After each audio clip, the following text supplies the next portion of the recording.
Well, this is it. Welcome to episode 84 of series 1 of the Madaxeman Podcast. I think next time we will start calling things series 2 when we return after the summer. So this is your last episode for a while, unless we fit in a few more silly specials and things like that over the warmer months. There's all sorts here. We've got the quiz, we've got a rant, we've got painting, we've got gaming, we've got discussions about adult venues on main motorways in the UK. All the usual rubbish. There's even a bit of birdsong, so listen out for that as well. So a textbook classic episode with all the usual ingredients. So sit back, pin back your ears and enjoy the Madaxeman Podcast. This means war.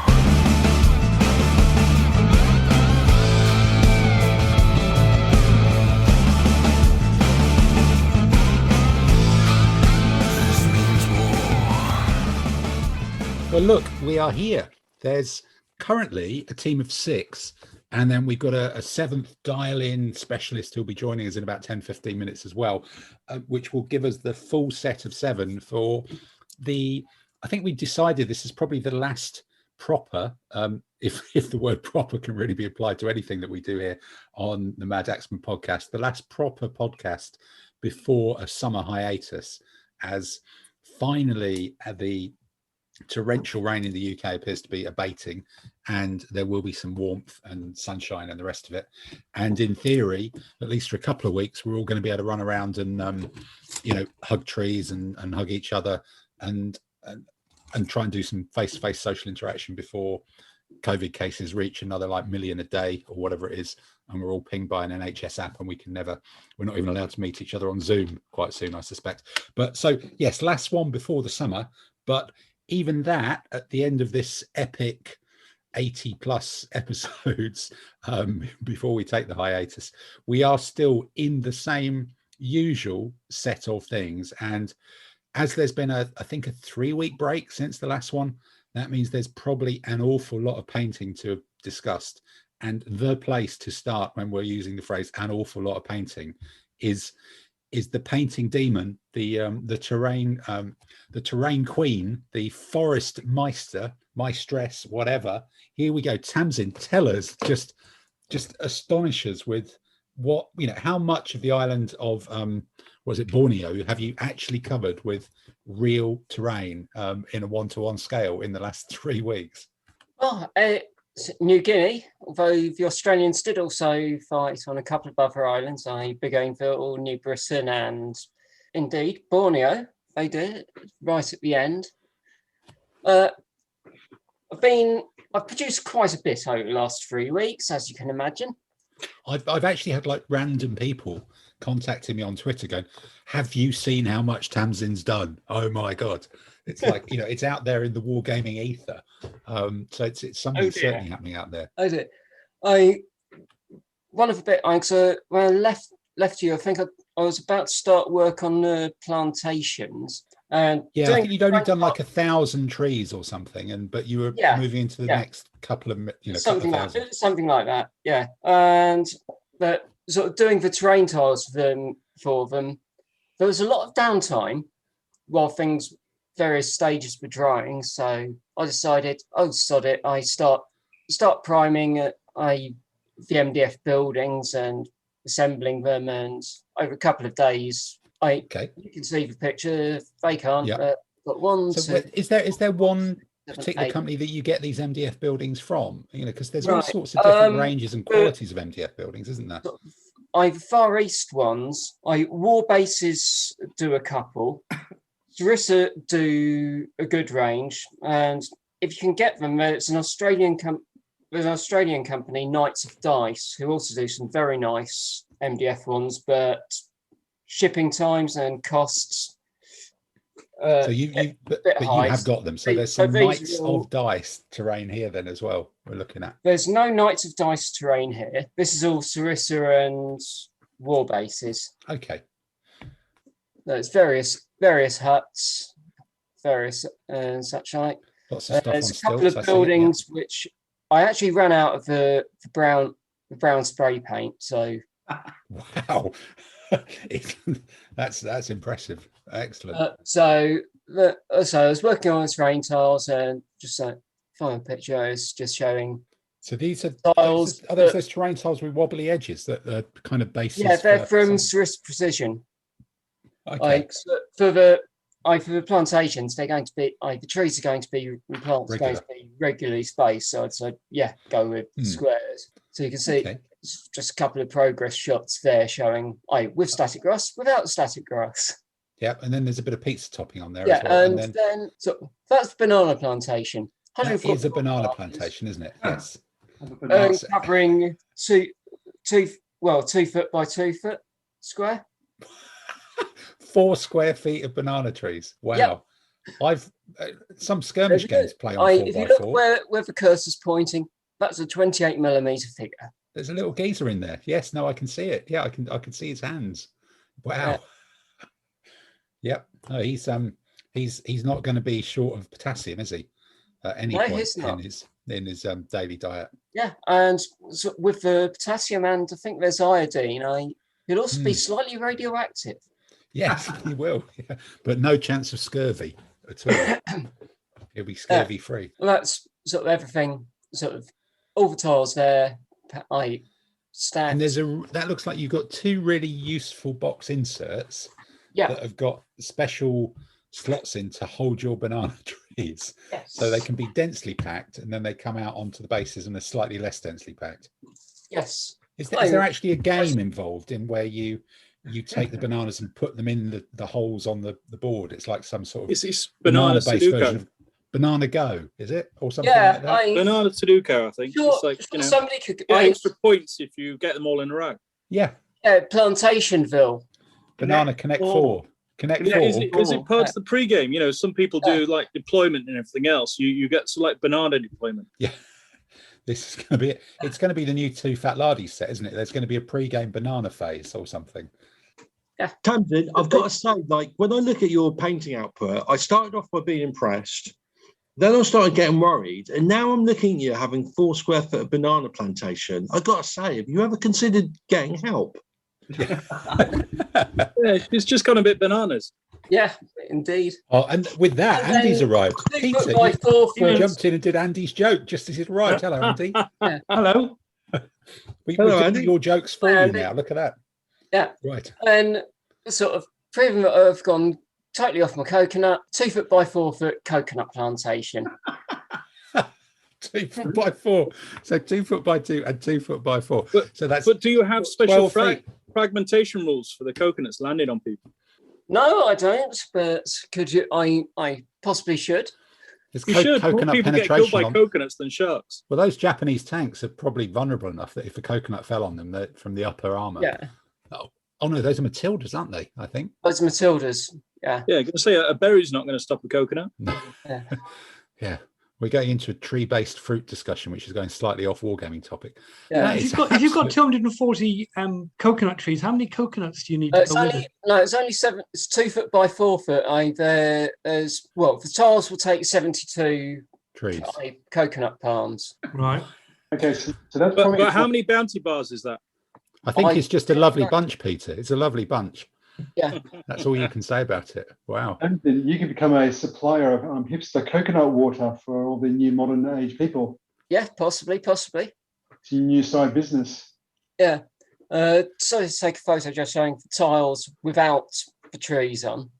I also did because the plantations in New Guinea weren't being tended, they got a bit overgrown, so I added some insert bases for secondary jungle growth.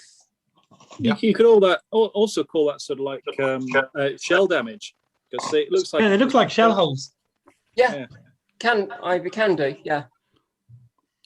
Bit too regular. Bit too regular. Are you going to enter your battlefield for Hampton Court next year, or Bisley on one of those? That might be an idea. Then once plantations are out of the way, I started working on some other terrain. So some kunai grass patches. Is that the stuff that's in that that really arty film by I can't remember the name of the director, that's got loads of famous Hollywood actors in it? Is it like the Big Red or something? No. It's like an arty Second World War. Big film. Red one. It's not Big Red. No, Thin Red Line. Thin red line. There you go. Yeah. Yeah. It's from the book. Okay. So yeah, that's the sort of grass that they all wade through there. So Yeah. those elephant people is grass. probably Sean Penn. Is that the grass that Not cut? elephant grass, it's kunai grass. So it's different. It's similar. Can actually grow for much taller than elephant grass, I think. So I'm really telling the difference at 28 mil. Yeah, Yeah. exactly. Is that the grass? that Well, shreds you you do. down? I was like going, it's grass. Yeah.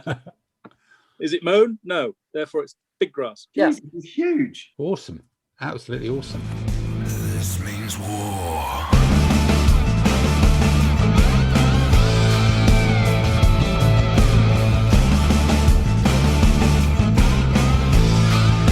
This means war. So, and then you've got your little geezers in there. And what rule set are they going to be playing when they fight their Well, way it's, going through to this be, it's terrain? going to be chain of command. Excellent. Okay, I can talk intelligently about that now. In the last 3 weeks, we Have a can couple come of on to that games, later. Exactly. I'm now the world's greatest expert, allegedly, but fantastic. Yeah. No, Oh, that's superb. So you can see I've lost a couple of photos that you've seen. The terrain pieces. The larger one, most of them can easily hold a full section. A couple of them could hold two. Yep. So is that a section or a team, or is that one of the things that the rules indistinct? That's a section. The section So it's 10-man section or squad. or squad. Yeah. And started work on bamboo. Oh, of course, we'd forgotten bamboo. How could we forget bamboo? Yeah. I had 250 sort of 12 centimeter stems. But they come in 250s, don't they? I think, or like Hundreds. enormous 100s. Okay, Hundreds or 50s. right. And had So 250. those and look lighter those than the three ones that I've got. bases Yeah. Used 250. So I've run out and I've had to order some more. Because yours in here, they look lighter than the ones I've got. Yeah, think I've I've- dry brushed them. Okay, that's good. That's yeah, all 250. Did you dry brush them after they were based or before? Before. And that was with a brush or with a spray thing, or That was with a brush. did you do anything to seal them before you dry brush them, or did you just straight dry brush for the I just straight dry brushed them. Yeah, 250 which I've bloody done- things, my God. I've done the same with similar thing with the kunai grass bits. I dry brushed those while they were still on the mat. Yeah, I think I used about 6 to do some bases for some Malifaux figures. That was about it. But no, that looks hideously effective. Yeah. Yeah. So as you can see, done them with these ones with pathways through. Yeah. Mm. Yeah, you can probably actually lose figures for real in there. Yeah, probably could. You might not. You probably hear them toppling over when you go to put the scenery away. Yeah. But You probably hear them being attacked by very small 28mm wild animals, I imagine, or something like that. yeah, so that's all of that done. Don't worry, they'll come out and surrender in about 30 years' time. Yeah. Yes. Yeah, I've got that done. Currently been working the last couple of days doing a load of what I refer to as the chunky trunk palm trees. Okay. Oh, there's another tree phase coming in. You've done, there's more another trees tree coming phase. in. I've sort of swamp and primary jungle bases.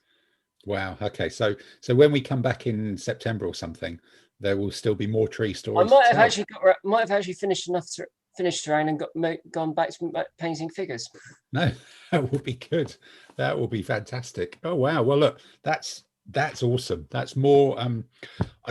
Each week I keep being astonished by how much we learn about vegetation of Borneo in the 1940s, and this week's been no exception. And talking about luxurious vegetation, Peter, your hair seems to be growing back quite well from your cut.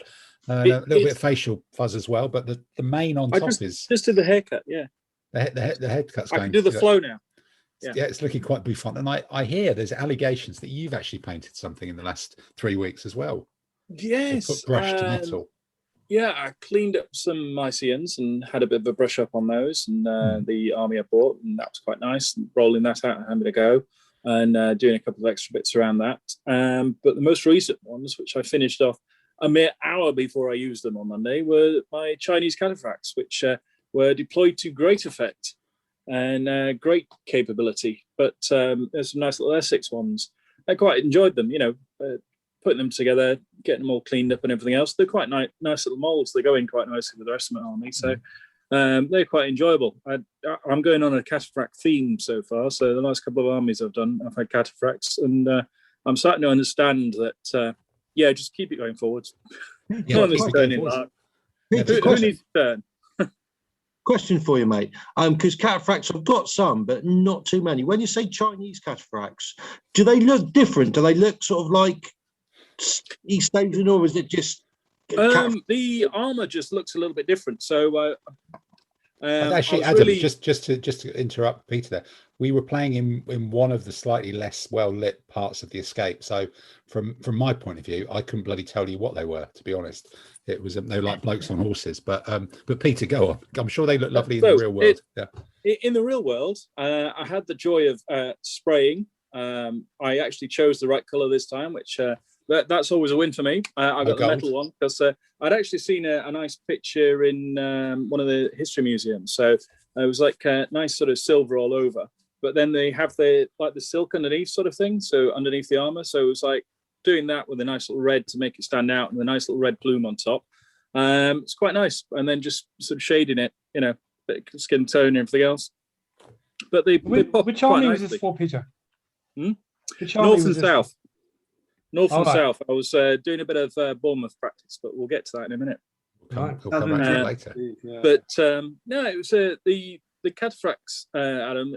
They're quite nice. They're different to the ones I've got in, say, the Parthians and that, because they're like half armor.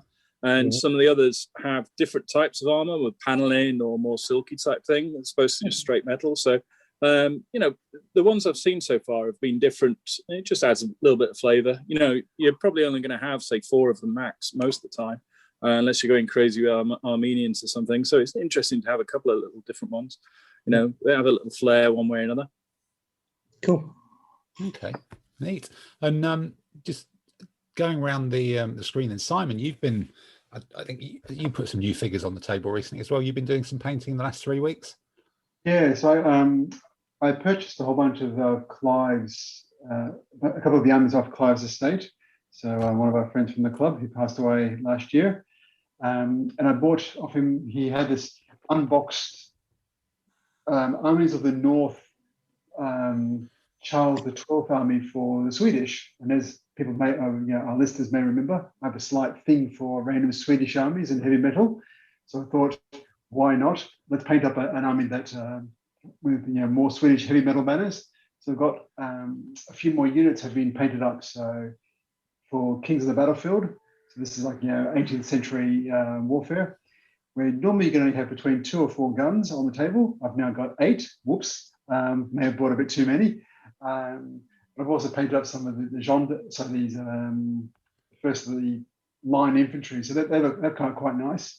And then painted up a couple more cuirassier units. So all nice blue coats, the yellow cufflinks, which trying to do proper yellow is a right pain. I know Tamsin will say, here's how I did it before, using hand ground ink and pigment. They're coming out quite nicely. And these figures from Dixon's, it's the first time I've ever used them. They're quite nice miniatures. They're nice, sharp molds, and with a bit of army dip and things like that, they come out quite nice. Okay.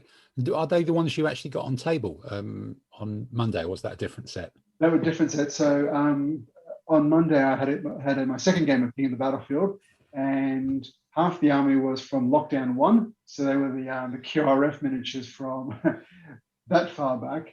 And then the other half of the army is my version 0 of the army, which is all from Lancashire Models. So the more 18mm style figures. So cheap and cheerful. They give you the breadth of the army, and then I've got the more better quality troops, or the more Swedish painted ones and all that. But like as you're saying, when we're playing a club in the deep dark corners of the pub, lighting's not the best. So they all look fine. Yeah. I must admit, I was down at the club as well on Monday and got some Lockdown stuff out on table. But in terms of paint, so it's a lot of hoplites for one of the armies I'm using for Bournemouth. But what I've just done literally today is I matte varnished all of these hoplites after rebasing them, and redid all the shields and things like that. And it had been niggling me about the shields not looking quite right with sort of ultra matte on them. So I bought some. In fact, I walked into Shepherd's Bush and went to Darksphere, which is now open on, I think, Fridays and Saturdays. Went down into the Stygian dungeon of that one and bought some satin varnish, which is not quite gloss and not quite matte, and tried the sort of test of doing some of the hoplite shields again, because I didn't want them real full gloss, but I just wanted them more than matte, and it's worked out quite well. I chucked a couple of photos up on Twitter and people seem to like it, so I've just had a session of varnishing all the shields on all far too many, I think it's probably like 200 plus hoplites, just to give them a quick kind of skim over with a satin varnish, so they end up with just a little bit of, you know, looking like they're a little bit polished or a little bit different to the matte finish for the figures, and the gloss metal for the metal guys. And then I've been slowly working through some of those up. Oh God, it's going back 3-5 weeks whenever we talked about it. Some of the Merliton stuff that I dipped and rebased and done with plastic bristles for the spears. So I'm starting to get some of those into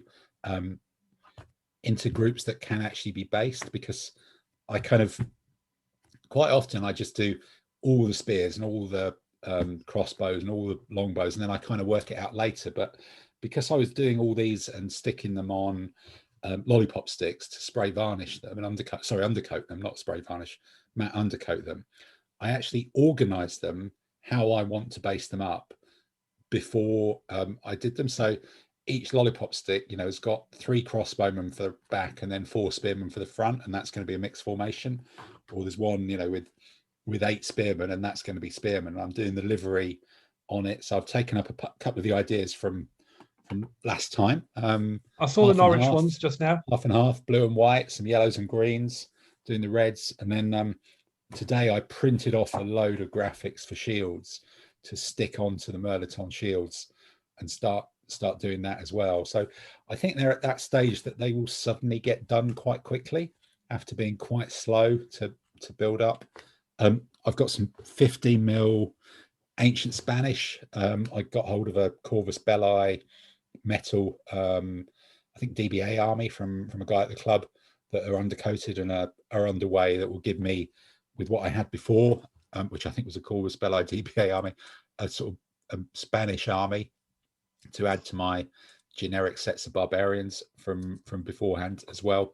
There's been a bit of rebasing, and then I've had this kind of chain of command flurry in which this unit, or this box of plastic soldiered 20mm World War II Americans that I painted up years ago just for the hell of it. I have a suspicion I bought them at Derby when it was still at Castle Donington. So that's going back 4 or 5 years or 6 years or something like that anyway. I bought 3 Shermans and a box of the PSC plastic American infantry that I just painted up for fun. And I've actually played now 2 games of Chain of Command, which I bought the rule set probably 5 or 6 years ago as well. Never got around to doing it in the last few weeks. And that's inspired me to get the rest of these guys done and painted up. And then that led to a flurry of extra bases, because in Chain of Command, there's quite a lot of teams there's a 2-man bazooka team, or there's a 5-man team that runs a heavy machine gun, or a 3-man team that runs a light machine gun. So I got some of those bases from war bases with the cutouts for 1Ps, because all my figures are based on 1Ps, and rare earth magnets to stick in little holes in the bases so that you can magnetize a little fire team of 3 or 2 or 5 and just move them around much more easily. And of course I ordered it from war bases, then got them, then painted them up, then realized I actually needed some more. So kind of war bases got 2, you know, £9.48 orders from me within like 2 days or something, which is just like, why did I do that? That's a waste of postage, bad planning. And a few more American infantry to do it. And then I think Amazon has just delivered me a Zvezda Bofors gun, which is one of the options for the American support, which was cheaper on Amazon with Prime delivery, so it came the next day, than I could find a Zvezda thing on eBay, which was odd, really, because you always assume that eBay's going to, even for brand new stuff, someone's going to be offering it cheaper. But I found one on Amazon from a retailer that was cheaper than that, so I've got to kind of glue that together and put that all together as well. So it's been kind of an eclectic few weeks of moving stuff forward and moving stuff on, but from 15mm medievals and 15mm ancients, and then this very strange bits of 20mm World War II and super kind of groovy basing, which has, you know, jumped forwards and got some stuff on table. So that's been kind of particularly quite unusual, really, in terms of progress, and a bit of refurbishment from older stuff as well. This means war.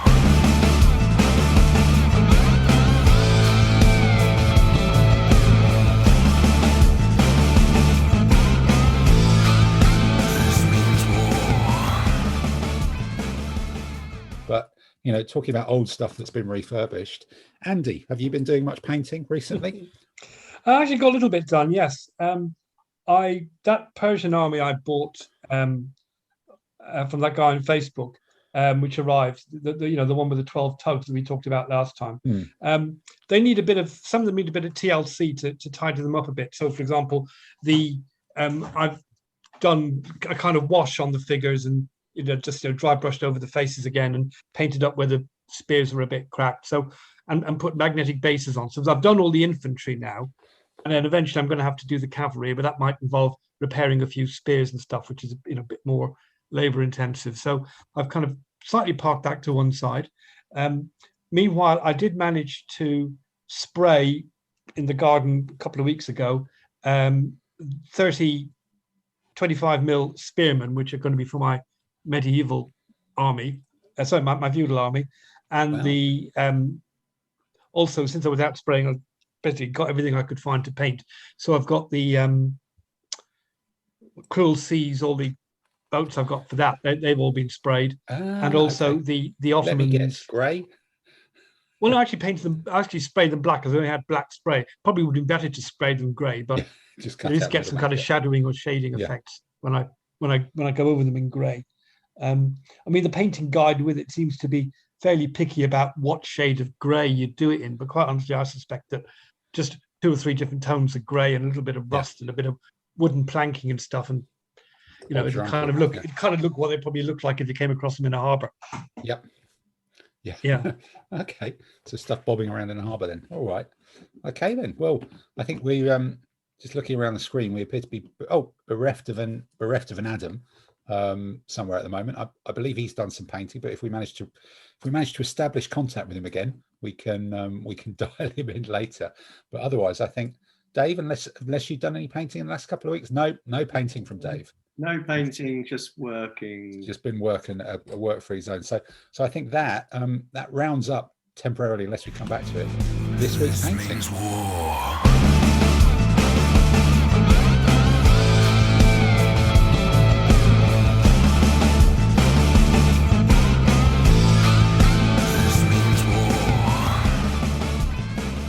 So look, after done painting, we normally go into the section on what games have you played, but I think we can probably do a kind of slight recap of our last proper, in fact, our last 2 podcasts, or the last 2 podcasts, were both York themed. One was us predicting badly, I suspect, the potential winners from our weird. Do anybody remember what football was about when that was exciting? I don't think we're that far off our prediction for York. We weren't that far off, I don't think. And I think we predicted Julian would get to the semi-final. Yes. Yeah. Then we thought the ancient British would beat him. Julian and Richard would get to the semi-final. Yeah, but they played. Dave Allen did a spoiler. Yeah. Dave Allen snuck through. He was he would be what the Italy. Danes or something. The Joker in the pack, the Iceland.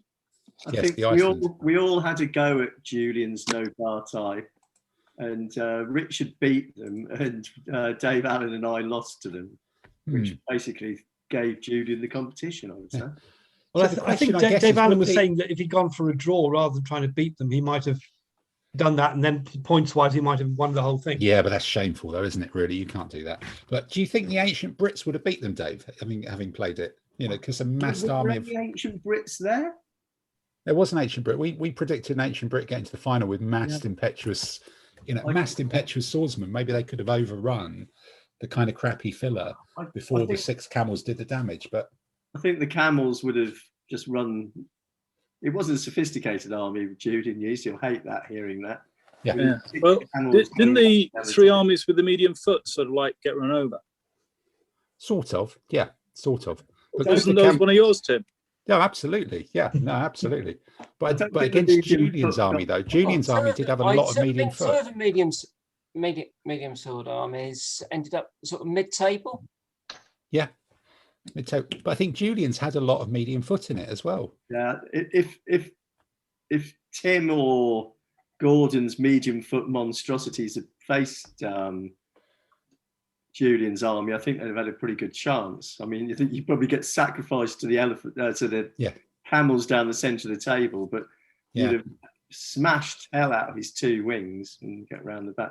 And I think you get around the back of the camels, you're there. And if you stick the chariots in front of the camels and withdraw, then you'd be all right. Yeah. Yeah, bizarrely. So sort of strangely enough, our football prediction of the ancient Brits beating Julian's army might have worked, but unfortunately the ancient Brits didn't get through to the semi-finals stage. They had a nightmare in the opening rounds. I presume they were sort of like the French or something, got knocked out by somebody. Did they get knocked out by the Austrians or the Swiss? Didn't they?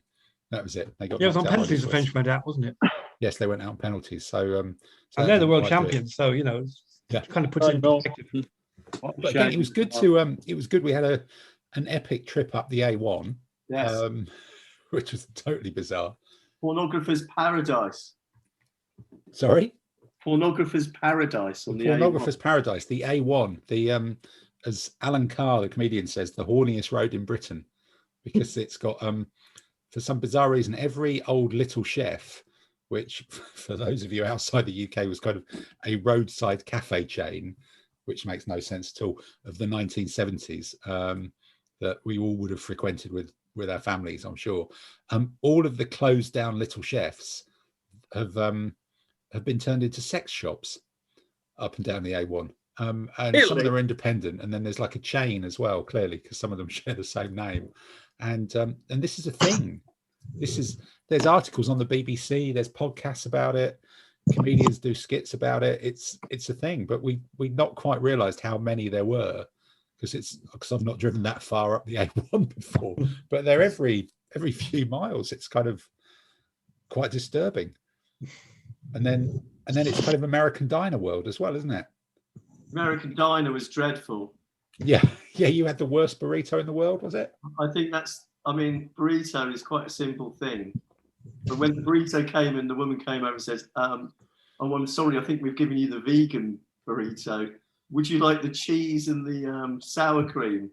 And she bought that in pots, which actually didn't improve it at all. No, but I suppose if you're asking for something vegetarian and you're north of Lincoln at that point in time, that is taking a bit of a risk, isn't it? They're not going to put a Lincoln sausage in there just for the spice it up. Yeah. No, they might do. And we did see a Vulcan bomber as well, which was unusual. And fairy gannet. We like the fairy gannet. Yeah. Yeah, we like that. Possibly one of the ugliest aircraft ever seen. Cool. And then it was kind of weird doing an actual competition in a tent outside with real people. In a pub car park with a gazebo put up. Yeah. And it didn't rain. It didn't rain actually, did it? No, it was excellent, really. It was I think everybody was so happy to be at a competition and meeting real people and shoving soldiers around. It had a really good vibe. It was brilliant. It's just really good seeing everybody still alive, still playing, and lots and lots of new toys painted and stuff. And it's great. I just played Romans after Romans and Julian, and after playing Julian, I was quite happy to come 8th, I think. Yeah, get done. Yeah, no, I think my experimental Thracian army was, it just struggled to deal with cataphracts really, but but looking at it, I think there was a couple of times when if the terrain had fallen a bit kinder, or if I'd had a bit more of the rub of the green against the second string troops, it could have done better. Well, what do you think's the best thing for taking on cataphracts then? Elephants. Elephants should be good. Spearmen should be good. I think. Maybe in fact, Dave, you had your supported Romans. Did they manage to stand up to cataphracts, or did you? They scared the cataphracts off, which was quite bizarre, really, especially as I had the 2 integrated artillery.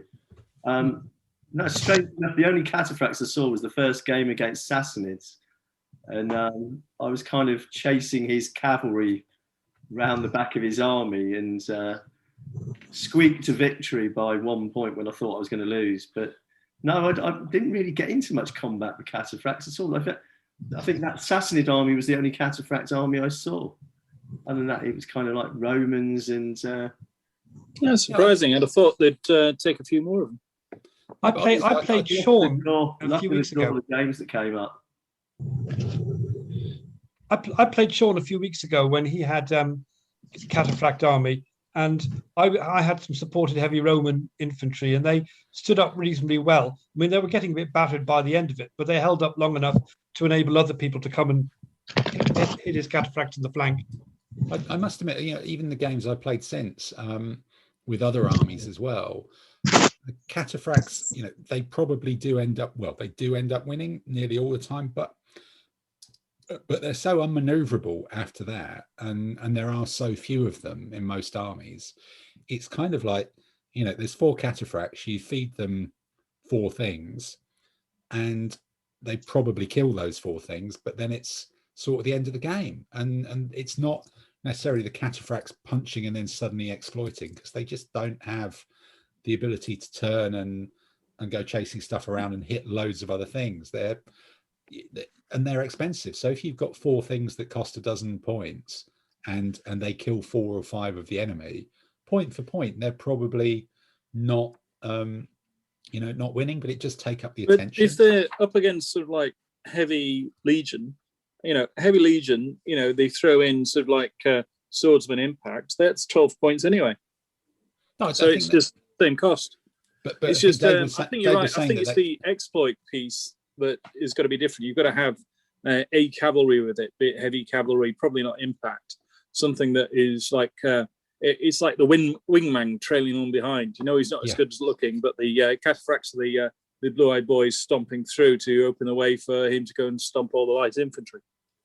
Yeah, I think that's it. And it was when there's nothing else with them, they do sort of end up winning and then going, right, it's time up. And we did our bit. Well, what's the rest of you doing? Yeah, exactly. What's the rest of the army doing? So that's it. And then we actually had going back to the competition. We didn't even have a curry, did we? We had fish and chips. Yeah, fish and chips and peas, cup of tea. So it wasn't a proper competition if you didn't have a curry. So we were deep into fish and chip territory. So we went to the Weatherby Whaler, which by all accounts is basically Harry Ramsden's but £4 more expensive. And sounds like one of those shops on the A1. Yes, the Weatherby Whaler. Yeah, you could buy a special pair of galoshes or something. Do I tell my story now? You can try and tell your story, Dave. Yeah. So Sunday morning, one of the Northern players came over and said, I'm coming down to London. I've got 2 or 3 months worth of work in London. I'll be staying in King's Cross in a hotel. Where's the club where's Central London Wargames Club? I said, we're perfect. We're just in Camden. And I'll tell you what, I'll email you. Give me your email address. I'll email you and I'll copy in the Wargames, the Central London email, so you can contact us when you get to London and to sort out some games. So I emailed him. 20 minutes later, a shout went up and said, "You're Dave Saunders from the podcast." Dave's got his own fan club. It's like, right, okay, yeah. Dave, did you sign your autograph for him, Dave? No. I didn't have my book of scripts with me. What you need is a pack of Dave Saunders playing cards. So, like in Apocalypse Now, you can each time you play someone, you can leave a playing card with them, with your name signed across it. With the same pronunciation of a foreign war games figure. Yeah. Yeah, that could be it. celebrity beckons. So yeah. So for the rest Spelt of you, out in cuneiform. Just watch out when you go to a war games competition, guys. If you actually talk to somebody, they might suddenly be shocked at talking to somebody from our podcast. Yeah, and I guess they're not seeing the Zoom that we do, so so they don't know who these people are. Lucky people. Yeah. So did he look shocked? Well, they recognise you by the hairstyle, Peter. Yeah. Yes. Simple enough. It. And the golden figures on the table. Yeah. You've got to have a bling. Yeah. No, that's good. Okay. I had a dragon last time. Yes, that's true. Okay, so let's keep going around. Andy, have you been doing your Dave Ray world in the last few weeks? Yeah, we have done a couple of different games. I've made a note of what we do here. I'll just briefly summarise it. We did nice one last week, Kingdom of Sicily against Byzantines. That was Battle of, I think it was Dyrrhachium in 1081. That was quite jolly. Before that, we did 2 Taifa armies, and I had El Cid, and that went well. Still generally good fun. Tomorrow night, we're doing some battle in China. He's found these various historical battles, most of which I've never heard of. But the one tomorrow is Song against Jurchen Qin. So I've got the Jurchen Qin, which never used before. So yeah, that used to be the super army, didn't it? But I think it's been a bit defanged. Very now. heavily downplayed, that army now. Yeah. Well, they don't got seem rid to of have a lot of the impact. They don't seem to have much infantry. The cavalry seems to be, a lot of it seems to be this shooty bow horse thing, but it's impact half bow, so that you have to bump them up to elite to get proper shooting. Yeah, it's not as good as it was, that kind of magic double header. Yeah, but they do have 4 cataphract, so okay. Hopefully we can hit somebody where it hurts with them. Yeah. Good. All right. And Simon, what about you in terms of games in the last few weeks? Have you been making a few forays down the club? Yeah, so I had my first practice game for Bournemouth. So we had a Chinese civil war. So we had Chinese warring states versus the Chinese North and South Army. So both Gordon and I were practicing our armies and using what do we paint over the various lockdowns. So he had his new chariots that hadn't seen light of day. So I brought a few of my other armies to come on the table. It's quite impressive seeing that many chariots and swordsman-based infantry come charging across the table. So we got a result. I think everybody in the army got into combat or into very close bow fire, so it was quite bloody. So I've got a few practices and improvements to make to my army list because Gordon thrashed me. So that was quite good fun. It sounds like a game in which everything got into combat is almost the antithesis of the game that we played with my rebased Normans, was it? I think yeah, or Sicilian Normans in Sicily against your Ottomans or Ottoman/generic Arab. Yeah, I brought those. He hadn't evolved to become Ottoman Turks yet, so they're the Middle Turks, so they weren't sure which army they were yet. So that was quite good fun. Yeah, where we had everybody go in contact.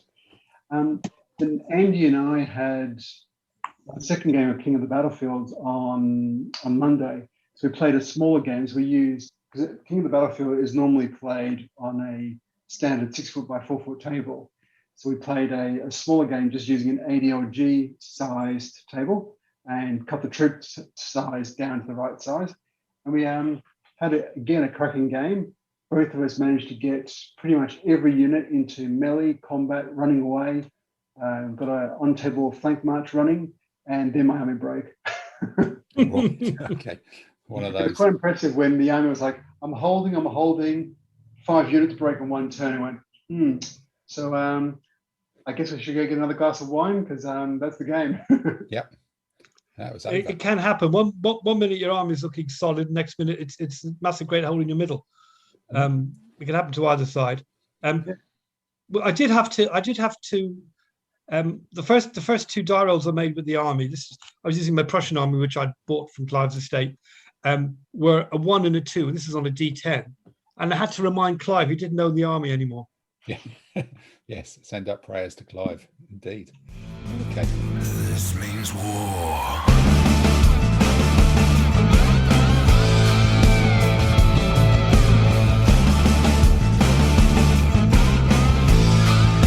This means war. Peter, what about you? You've been did you manage to get any of other than the cataphracts out? Is that your main game? I had the Mycenaeans. I had my first out with the Mycenaeans, yeah. Wow, how was against that? Dan. Yeah, it was a good laugh. Really good fun. I was learning that a load of heavy spear needs spicing up a bit. So I think next time I'll stick some archers in with them and that. Otherwise, people sort of like go, yeah, that's great. I'm going to kind of run round you and ignore you, and you can just like trot round and chase after me and be quite boring. So what was Stan using? Was it his Roman? I think it was Egyptian. No, it was Roman. Assyrians, isn't it? He had 2 different armies. I'm trying to remember now. It was 3 weeks ago. Oh, right. I think his biblical army is Assyrian. Yeah. But no, it was good. I kind of lost, but I had fun doing it. Got an army out and sort of worked out that I need to do a couple of bits. You know, Stan was giving me some advice about putting some bowmen in with the spearmen stuff, and which I used to better effect with my Chinese later on. But I was having quite a good time. You know, get them out on the table, try them out, give them a run round. So it was a bit of fun trying them out. That's good. Well, at some point we'll have to have a Mycenaean off. Yes, that could be. Is that Troy against the other ones, the Achaeans against the Trojans? Yeah, because that covers both armies, doesn't it? I think. Yeah, they do both sides, don't they? It's pretty much you line up a whole bunch of heavy spear and then just go at it. You know, just roll some dice. It's like, hey, bombs all around. Absolutely. Okay. All right. Adam, what about you're back online by the looks of it, and hello. We can either take any gaming discussion of yours or any painting discussion. We'll give you a pass out to bring painting into this section of the pod. Well, it's both quite short, so I think I can cover both in one. The painting, I remember 3 weeks ago going, I'm still doing these bloody Swiss pikes, because I just haven't had a chance to really do painting. So I've done very little, but I've now got them. I've just been gluing on to the bases, so the bases are looking at me and they're all painted. And gosh, it's they look good, but ADLG, how ADLG looks, it's odd because usually I like, as a full game, I like how ADLG looks, even though there's not that many figures, because it looks like, sort of like there's a flank attack going on there and there's a clash in the middle and it looks like good as a battlefield. And when I did the Romans and I sort of like put them all out, I thought, that looks very Roman-y and they look good. For Swiss pike blocks, there's just not enough figures. It's not pikey enough. Because even sort of like 12 on the base, I'm thinking that's not telling me Swiss. So maybe once they're on the table and they're in the middle of an army, they're going to look good. But I'm looking at them thinking, well, I think once they're in on the table, I've seen it before. I think Simon's had it where you've got them on the table and it's a nice big block of them. And they look quite good en masse. I know what you mean. As an individual block, it doesn't quite have that same sort of effect. Well, there's 2 blocks side by side, and that should be, I mean, in ADLG, 2 blocks of elite pikes side by side is like serious, really. But it's maybe when it's got all the other units around it and they look like the centerpiece of the army. Have you got the flags in place yet as well? Well, I did. I put the flags on, but I didn't go for the giant ones. I went for the ones that came with a Perry, because if I went for big ones, they would be sort of like going from the front to the back of the unit type thing. And that would have just looked, I think it would have looked too big. Whereas the smaller Perry ones, although they're not massive, they are big enough on the base. To have big flags. Yeah, because a big flag. On that point, my 15mm ones have got pikes at the 45 degree. So, and they've got big flags. So the pikes at the 45 degree almost make, with flags on them, 2 or 3 flags on each base, almost make them look like they're twice as deep in a way. So I don't know whether it is a thing about vertical pikes is just a little bit less. I think the number of flags makes it look good. If you have 2 flags, we'll say one in the front rank and one in the middle, kind of offset to one side, that makes it look a bit more crowded. Because I'm looking at the base and the pikes are up, and now I'm looking at it from the side. There is quite a good forest of pike effect going on, and the flags, because on the 2 bases I've got 3 flags.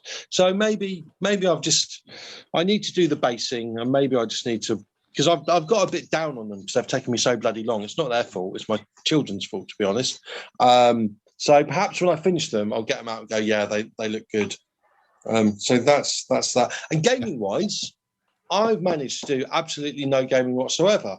So I've been trying to organise games, and I've been looking through my diary going, oh, Monday evening, no, I can't do it. Tuesday, oh, no, I'll bogger. I just, hopefully come the summer holidays when my children aren't doing so many things in the evening, I'll be able to get a game in. But at the moment, I haven't been able to play a game. But I do have a non-gaming thing just to advise the wargaming world.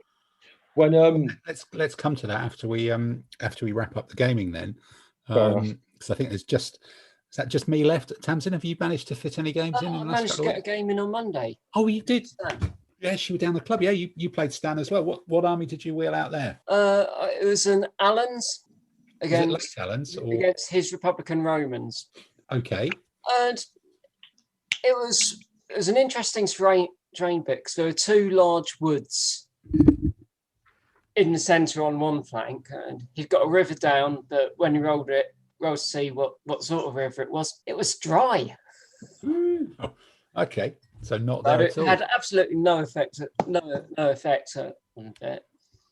And played it. I made a couple of tactical errors, but in the end, I shoot it. Because I took quite a lot of bow cavalry. And of course, his Romans were all armoured.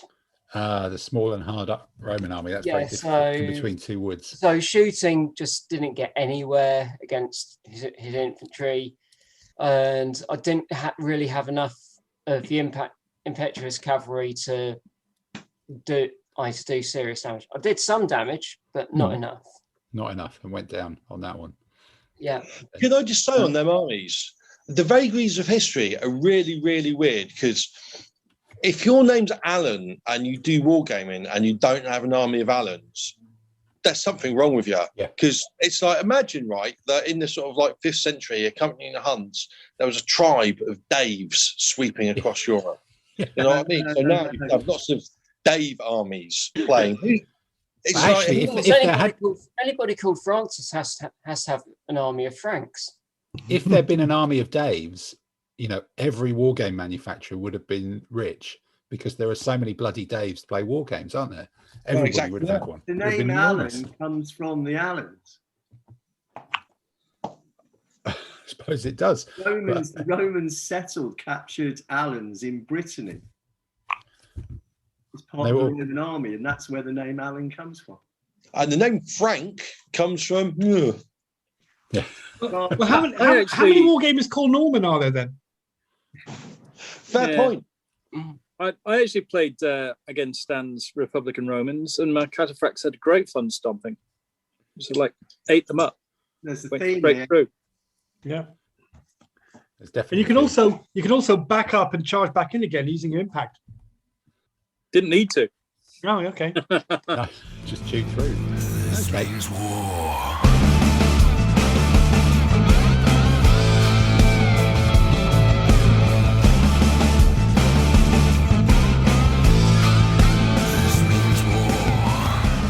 Well, I think my last few weeks, say York was interesting. It was kind of a fun weekend using this medium foot Thracian army, as we mentioned, that didn't quite work, which I didn't sort of expect it to, but I'm glad I got the figures on table, I think, and I gave people some interesting tactical challenges until they won for a short period of time. But over the last few weeks, I've had 2 games of Chain of Command, which is a very interesting, wildly popular skirmishy World War II system. So that with these 20 mil guys, and it's really interesting learning a brand new system with a totally different set of mechanics, and it's trying to work out whether I'm learning, I'm getting tripped up by learning mechanics or getting tripped up by that difference of Second World War tactics to ancient tactics, because ancients and Renaissance games and even Napoleonic games are kind of lining up and committing troops and overwhelming people and getting into combat and forcing the issue and getting the opponent off balance, whereas you kind of go into it with that sort of mentality into almost every other game and think, yeah, I've got to be on the front foot and I've got to be going forwards, and the rules will reward that. And then I've been finding that no, this is the World War II game. You know, you're starting with sort of equal forces, and you need to kind of engineer a 3-to-1 advantage somehow in one area to make it sensible, and that's kind of hard on a 4-foot wide table or a 6-foot wide table even. And then so I've lost the first 2 games, which basically both the same of them, and my Americans tried to advance into Germans, who then suddenly appear with MG-34 teams and shred them at the key moment, and then appear with support artillery and shred them as I try to advance towards defended positions. So after 2 games, I've kind of learned, actually, even though I'm supposed to be attacking in this scenario, I need to wait and just shell them repeatedly for a long period of time to erode them down before I even order my guys to get moving. And it's one of those sets of rules that's kind of written quite almost sort of conversationally. It's not got that, you know, terminology with this as a term in italics, and there's all this sort of bit over, is it a team or a squad or a section or a platoon, or and I'm struggling with that.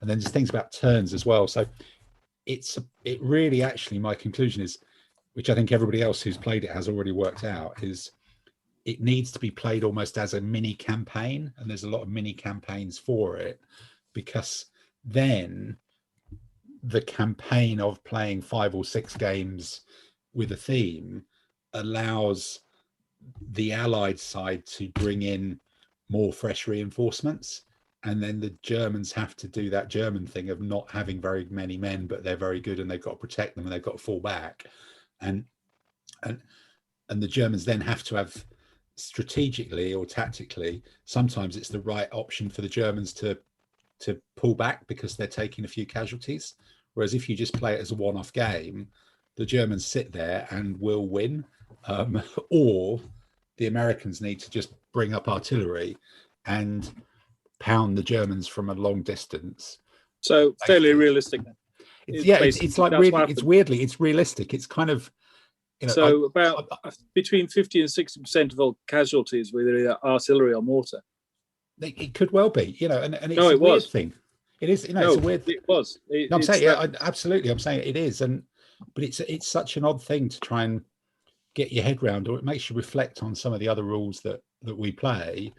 Is that a difference between ancient and, you know, big battles lining up warfare, or is it that the Second World War and modern rules I've played before have been kind of tweaked to make attacking and being on the front foot and getting into combat more effective, because that's kind of fun? Because it might also be a question of scale, where it's skirmish game, hiding in the building, hiding in the woods and shooting is probably a good thing, whereas something like Blitzkrieg Commander, where you're looking at far bigger, actually taking the initiative, pounding somewhere with artillery and rolling through with your tanks, and doing that, grabbing and keeping the initiative, might work better, because it's sort of like there are more resources to pour in, if you see what I mean. I think it might be, but I've still you know, I've only played 2 bloody games. So, but my question to myself is, my other games have been, you know, BKC, Cold War Commander, and PBI, the Peter Pig game, and the scenarios in Blitzkrieg Commander and the scenarios or the game setup in PBI, PBI's got a countdown mechanism that each pair of turns you roll a dice and add it to the turn counter, and when that gets to 21, it's over. So if you're the attacker, you do start with a big, you know, a numerical advantage in troops just about, and you start with more stuff on table, and the other guy brings more reserves on. But you have to push on, because at any turn, you know, you roll 2 6s and suddenly you've added 12 to the turn counter, and you're getting towards 21. And you know, there's going to be. When I played Flames of War, you played a lot of that. The old version, not the current one. I haven't played the current one, but the previous one, the artillery could be used to great effect. I had an American army, and that was great fun. But because you had objectives to take and different scenarios per battle, you could be on the defensive, and then they simulated that by you had other forces turning up, and the same with the attacker. You'd arrive in different bounds, so it made it a little bit more interesting from that aspect. And so the artillery could have an effect, but you had to work out. Some people didn't like it because with the Rangers having artillery on the table, it was just a bit too close and things like that, which is understandable. But I thought it worked quite nicely. Some thought it was a bit overpowered, but did the game balance with Flames of War is obviously hugely, or is hugely popular, but I've not played it. So did the game balance encourage you to get forward and get into hand-to-hand combat? It depends on your troop type. So you could actually choose different troops. Some would be better at defending, some would better assault, some if you just threw them forward, then 9 times out of 10 it's not going to work that well. Even if you're going forward with the shock troops, they could still bounce off because you want to suppress the enemy. So you want to get a couple of suppressions on there, be it from artillery or fire, to get the heads down effectively when they're going in, because otherwise they can have extra firepower at you, which I thought was a pretty good setup. So either obscuring them with smoke or pounding them with the artillery a bit. So even if you didn't kill them, you had them suppressed. But even that smoke's an interesting thing. Smoke's obviously something you can do or the British particularly can do, I understand, in Chain of Command. And Tamsin, you played much more of this, I guess, than I. But there's almost feels like there's the best tactics are the historical tactics, and those historic tactics are about winning with minimizing your own casualties and risk, which you take that to one logical. Depending on nationality, Depending on nationality, maybe there's the Japanese and the Japanese, Russians did the whole charge forward. The best thing. Just keep driving them forwards. But it feels like with Germans against Americans, there's a component I haven't really worked out, and this may just be wrong, is that the way to win is to adopt a set of tactics and playstyle that will actually make the game fairly miserable for your opponent. Well, no, it's more counterpunch. It's sort of like, it works how it's supposed to. You've got to have that concentration of effort. And if they respond and you've done a feint, pulling back to basically suck them into an ambush, a trap that you've set up, which they have to then come into terrain that's a disadvantage of them and this and the other. That becomes a lot more tactical game. So you're actually thinking more like 3D chess and everything else. It's the scale of the game. Is it like a platoon versus platoon patrol-y type thing going on? That's literally it, it's platoon. Then there really shouldn't be too much of an advantage. It should be sort of like, okay, if it's equal type of forces, it should be kind of cagey, really. Because like what you said about PBI, it is set up that one side's the attacker with more resources and told to crack on and you've got to push through. Now, even when you talk about, it's World War II, the Russians did that, the Japanese did that. Well, no, it's like the Americans and the British in Normandy. They took horrendous casualties pushing on through. So if the game's set up with lots more resources, but if it's supposed to be a relatively fixed front with two platoons feeling each other out, then that is going to be a sort of like slower, not sure what's going on here. I don't want to go running over there. I might get shot type thing. Yeah, there's where really you interesting pin someone and then flank.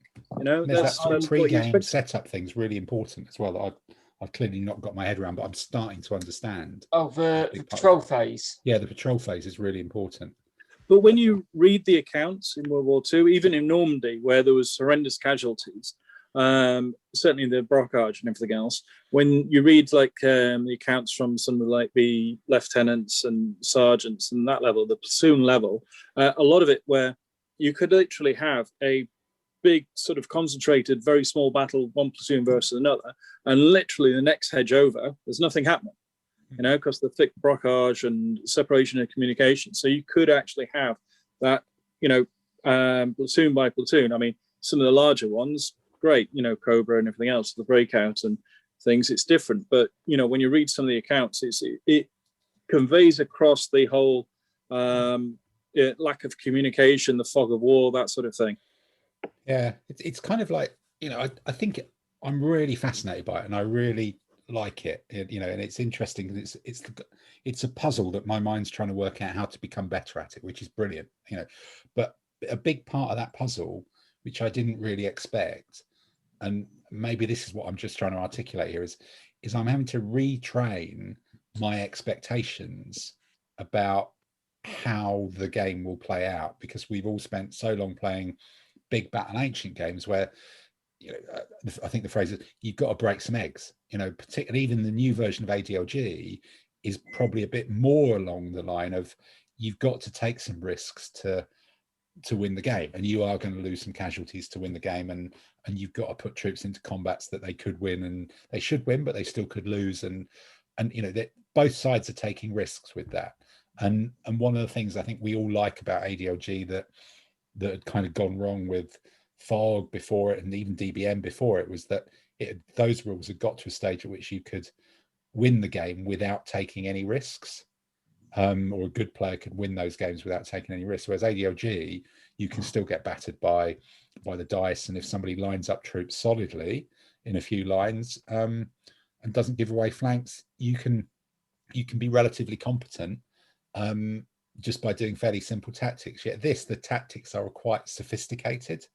They're not keep 3 solid lines, protect your flanks, then no matter how clever the other person is, they're just going to have to steam in and roll some dice and you might win.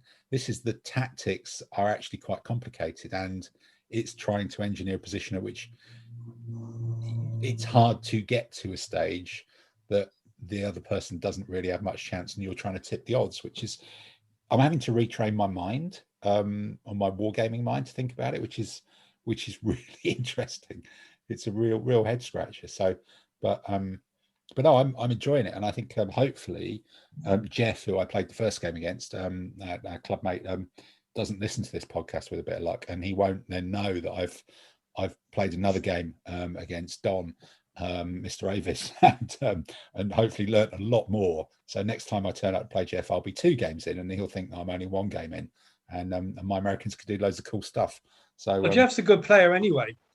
He and I used to play Rommel before lockdown and before he got ill. And I know it's a different scale, but Rommel also is interesting mindset for World War II, in that you can only have 3 units in a square. So you can never gang up more guys. The only way you get higher odds is by throwing artillery and support in, which costs resources which are finite. But you very rarely pile into a battle, smack the enemy and take the place and then say, right, let's move on. You have to hammer away at them. And while you're doing that, you've got to think of, how can I put threats in other areas so they can't keep reinforcing them and recycling units, or stop them coming around your flank or whatever. So you are thinking more in a kind of macro level. And meanwhile, you're using up your command dice, which get recycled every so often. But there's this feeling of time and resources are being used up. Yeah. And I haven't actually got anywhere. Yeah, no, I think it's just remembering that there's different ways of playing different games for different periods, which clearly is self-evident, but it's good to have that, your nose rubbed in that again every now and then, just to remember how different things work. So does it do a sort of morale component as well? Enormous. Yeah, it's all about morale, and there's all sorts of other game mechanics that about having impetus and morale. That works. That's more realistic. You're having units break, and you're more likely to lose in chain of command from your force morale going than from stuff being killed. You could potentially have your force morale drop completely without anybody actually being killed. Yeah, no, it looks like you've got to rewatch Band of Brothers, mate. It's just it's guaranteed. You're playing American. You just got to do it. Is it on Netflix or is it on Prime at the moment? I don't know. I'll have I'll have to dig that one out. thing. One thing that Peter just said there is a really good example of how you've got to change your attitude from Ancients to World War II. Because, like, being an Ancients gamer, we talk about, if you lose your morale, people run away. Well, no, in World War II, if you lose your morale, they just don't move. They just hide behind a tree and dig a hole, and they're not going anywhere. So it's like even the concept of breaking is a different thing in World War, or at least it should be a different thing in World War II. It's like people don't run away; they just don't move. Depends. I've situations where troops did run away from combat. Yeah, I managed to get one of those against Jeff when my troops ran away. But not often. Yeah, Battle of the Bulge, they ran off. Coming under fire, and you get because chain of command, you have the shock mechanism. So every time somebody shoots, so many hits, and then you'll see what the effect is, which could be a kill, but is more like to be shock on the team or section. And once you get team or section reach a certain amount of shock, it becomes pinned. When it goes if you've got twice as many shock points as you have figures remaining in that unit, that's when it breaks. Yeah. So it's the kills do contribute. When they're pinned, they actually gain an additional level of cover. Yeah, they become harder to hit. Yeah, no, it's really clever, and I'm looking forward to playing some more and getting these 20mm plastics out that I kind of never thought I'd ever actually find something to use with them, and actually I've been using them against 28s as well, and they look okay. They look fine. Thing is, I think with those MG34 teams, they've never actually got close enough to the enemy to look. So the scale difference has been noticeable. So no, more of that to come, I think, in future weeks. But on that note, I think small bit to remember. You've got the Americans. Yeah. Use marching fire and also use covering fire. Yeah, and combat patrols as well. Fire or suppression fire. I can't remember what it's called. No, I started doing that in you just the second game. Fire to across an area. It doesn't do any damage to the enemy, but it does reduce their ability to hit you. Yeah. Area suppression. Doing that, and then also combat patrols is a huge thing.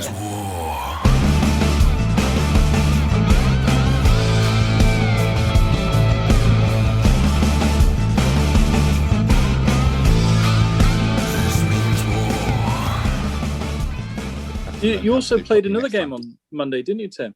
Yeah, no, we had another game. It was in fact we need to be careful on this. I'll probably have to do some post game editing because this is my army for Bournemouth, and I don't want to give away too many secrets. So so Peter, we could probably talk through that. So I was using my Sataic Egyptians, which is an army with lots of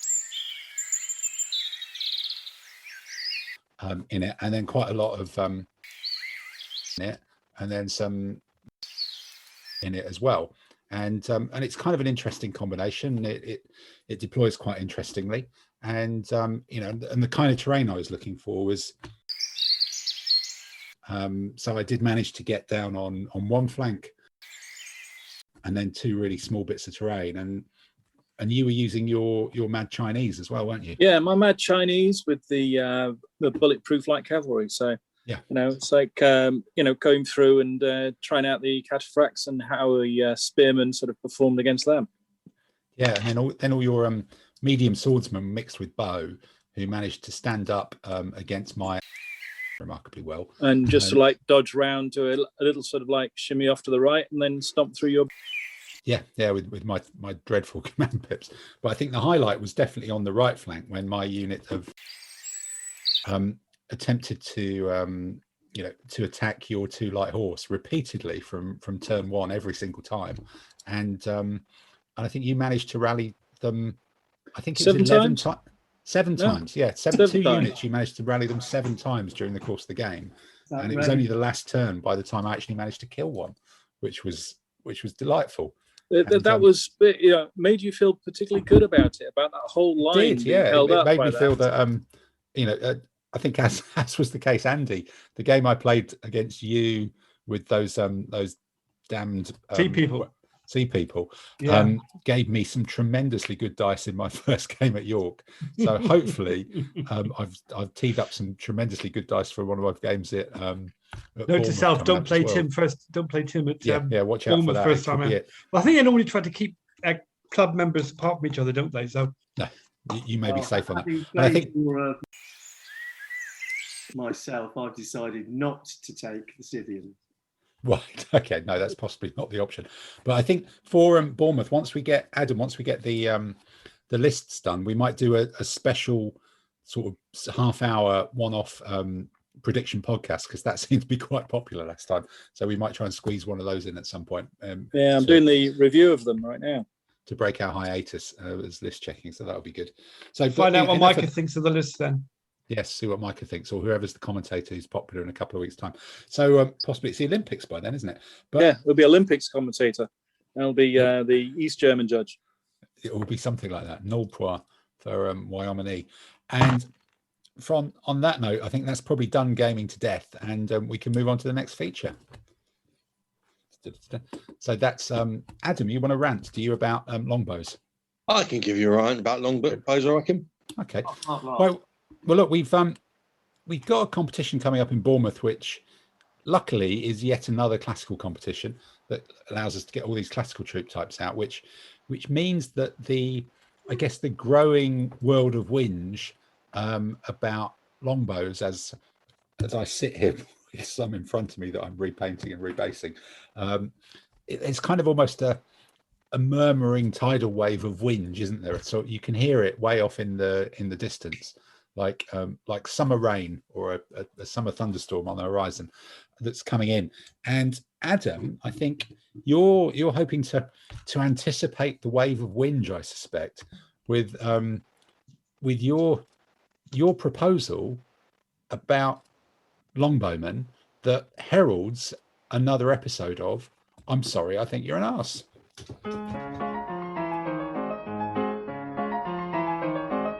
Coming up next on Madaxeman Radio, it's I'm Sorry, I Think You're an Arse, the antidote to informed discussion shows. At the piano this week is Scott Joplin, and your chairman is Sir Humphrey Humphreyson.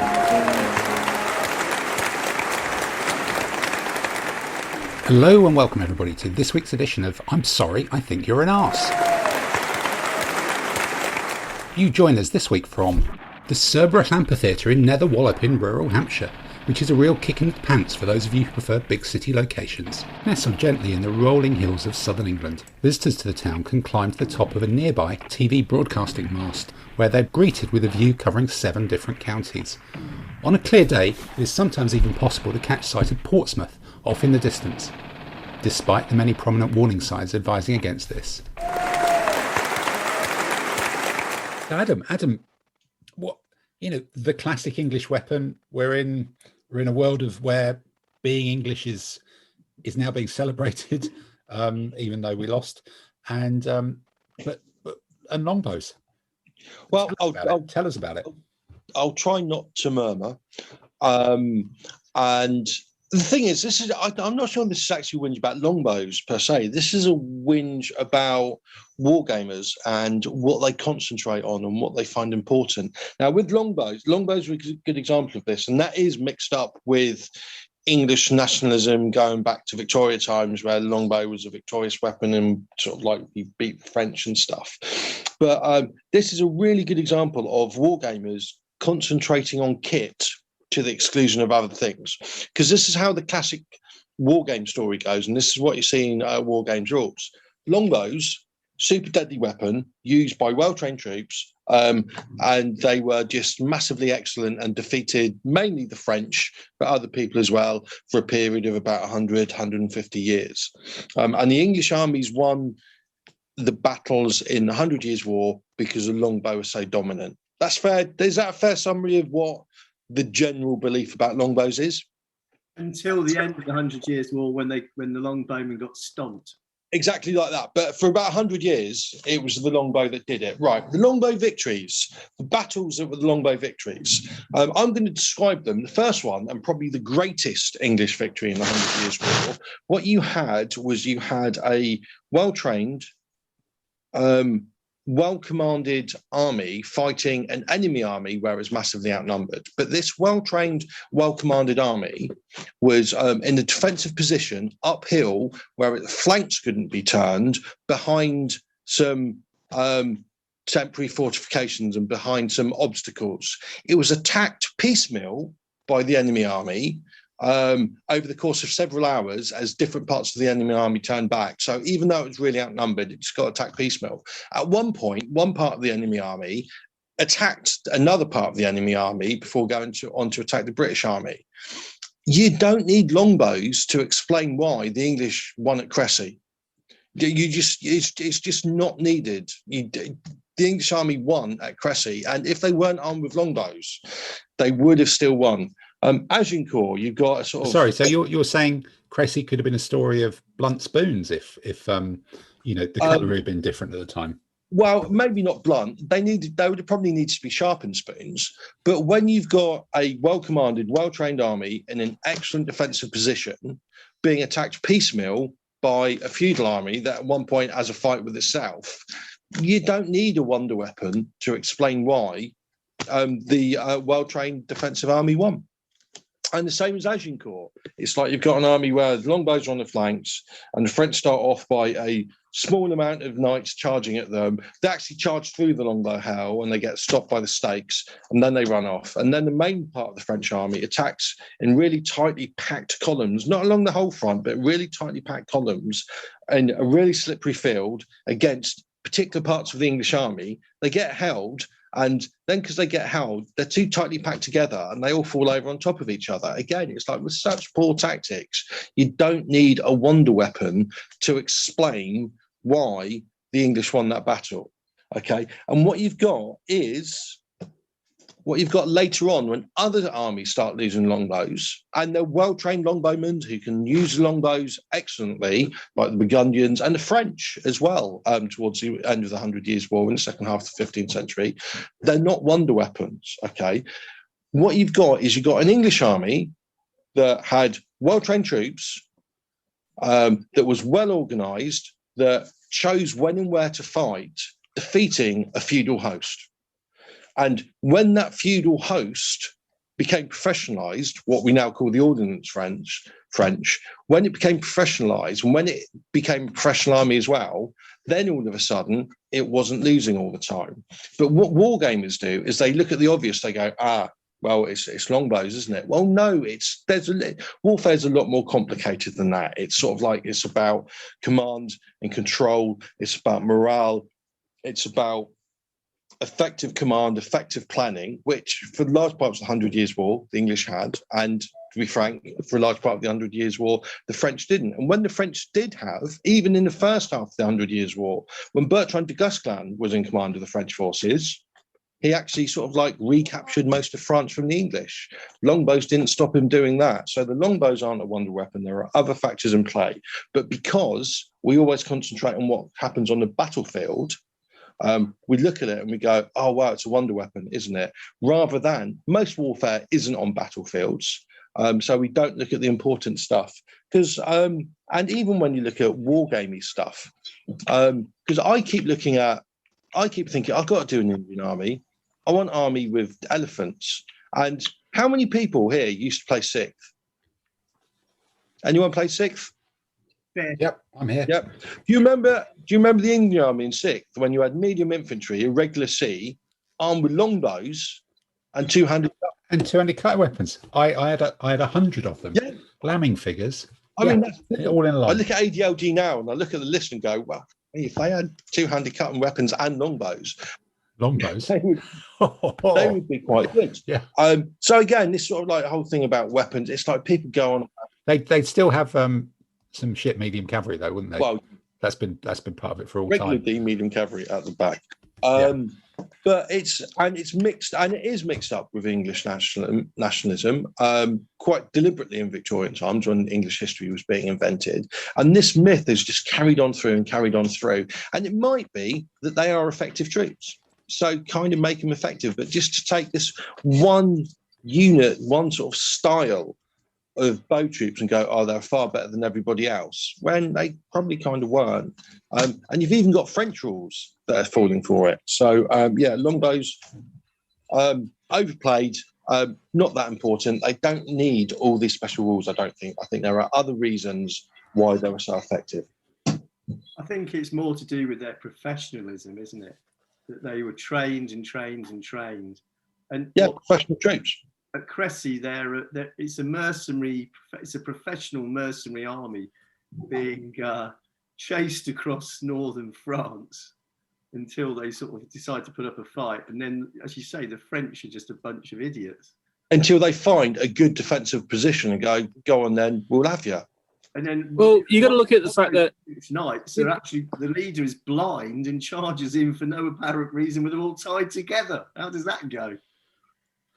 Well, I read a book recently which suggested that the way the French won the 100 Years' War was they developed artillery and a strategy of trying to capture towns. And that then meant that if the English wanted to stop them, they had to attack.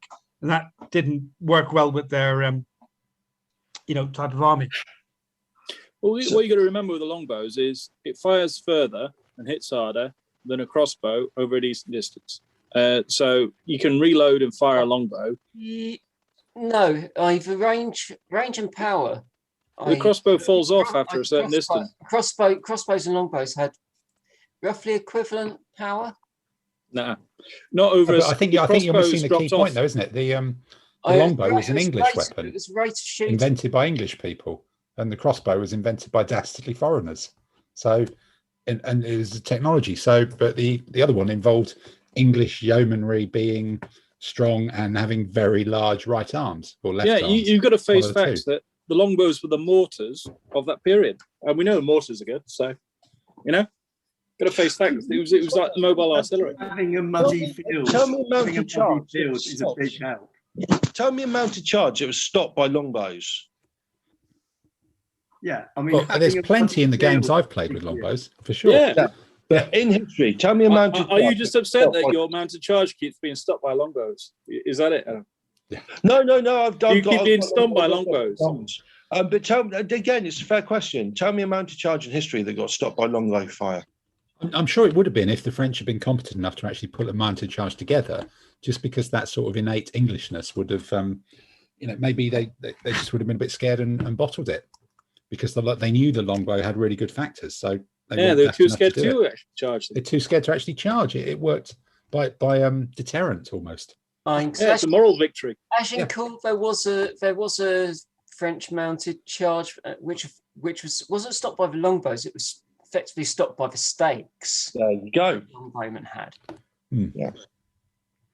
But I also think in the 100 Years' War, the English longbowmen ended up believing their own press and thinking they were really good. So by the end, they were getting a bit carried away with it, because I think there's who's the Duke who runs the English army at the end of the war? Yeah, I think that there's a big battle at the end of the 100 Years' War where they get completely mown down by the French knights who've worked out how to deal with them. And the English are actually believing their own press, think they're really damn hot and stand there and get run over. Is that not an example of the actual genuine way ahead of its time brilliance of longbows? Because so many wars now are fought in the media and in the court of public opinion, and actually what we're saying is the longbow's a brilliant weapon because the English bowmen who are using it were the very first troops to work out cool stuff about PR and writing it back home in the newspaper. So that's part of the way the factor works out. It's just they've got their own PR team who do very, very effective PR. And people used to get extra holidays to train for longbows. Yeah. I think so. I don't know what you're complaining about. The reality of medieval warfare is, got lucky. It was a really muddy field. Slaughtered the French twice. Believed your own PR. And then came a cropper. And without longbow, you wouldn't have Robin Hood, which is an excuse for men to run around in tights. So, you're missing the whole thing there, Adam. Back in the time before the English had longbows, Robin Hood had a longbow. No, he didn't. Oh, I think he did. I've seen the film. And Morgan Freeman was his friend. He had a longbow as well. It's not. He had a longbow. Well, that's just a normal bow. Oh, no, did he have a recurved one, perhaps? Kevin Costner's got a longbow. Yeah, there you go. Actually, to be honest, yeah, that song is possibly a good reason not to lord the longbow, really, isn't it? But that did last a very long time. Everything I do. Marion with the old age longbow. That could have been it. Okay. Anybody else got any other longbow-based opinions then? Because, is this still the great weapon, or it was still the great weapon? Or are you just saying it's like meh? The really? Renaissance. It was, when they were using it on ships, which tells you that it was a damn sight better than crossbows. And it was like the harpoon missile, they were using it to sink ships. Exactly, all those longbows found on the Mary Rose are pretty impressive, I think. That's true. Yeah, they still lasted because it was that's the only reason that made the Mary Rose be worth disinterring, because otherwise it's just a load of wet sticks, isn't it? But they were able to drag up some longbows. How many weapons, reality, that you practice so much that your whole skeleton gets distorted? But that's an argument against them, mate. But it's early bodybuilding. What's the problem? Yeah, it requires you to be hideously disformed in order to actually use it effectively. That's not really. Yeah, I think that's probably not a great design. There was a bit of an English thing with secret weapons. They did it with the Armada, didn't they? When the British the English. I think I fell into the Adam thing of going British there. Apologies to the Scots and the Irish. No, they're just English serfs. It's fine. Yeah. During the Armada, the English cannons and the artillery were incredibly better than the Spanish, and they managed to keep all that really secret.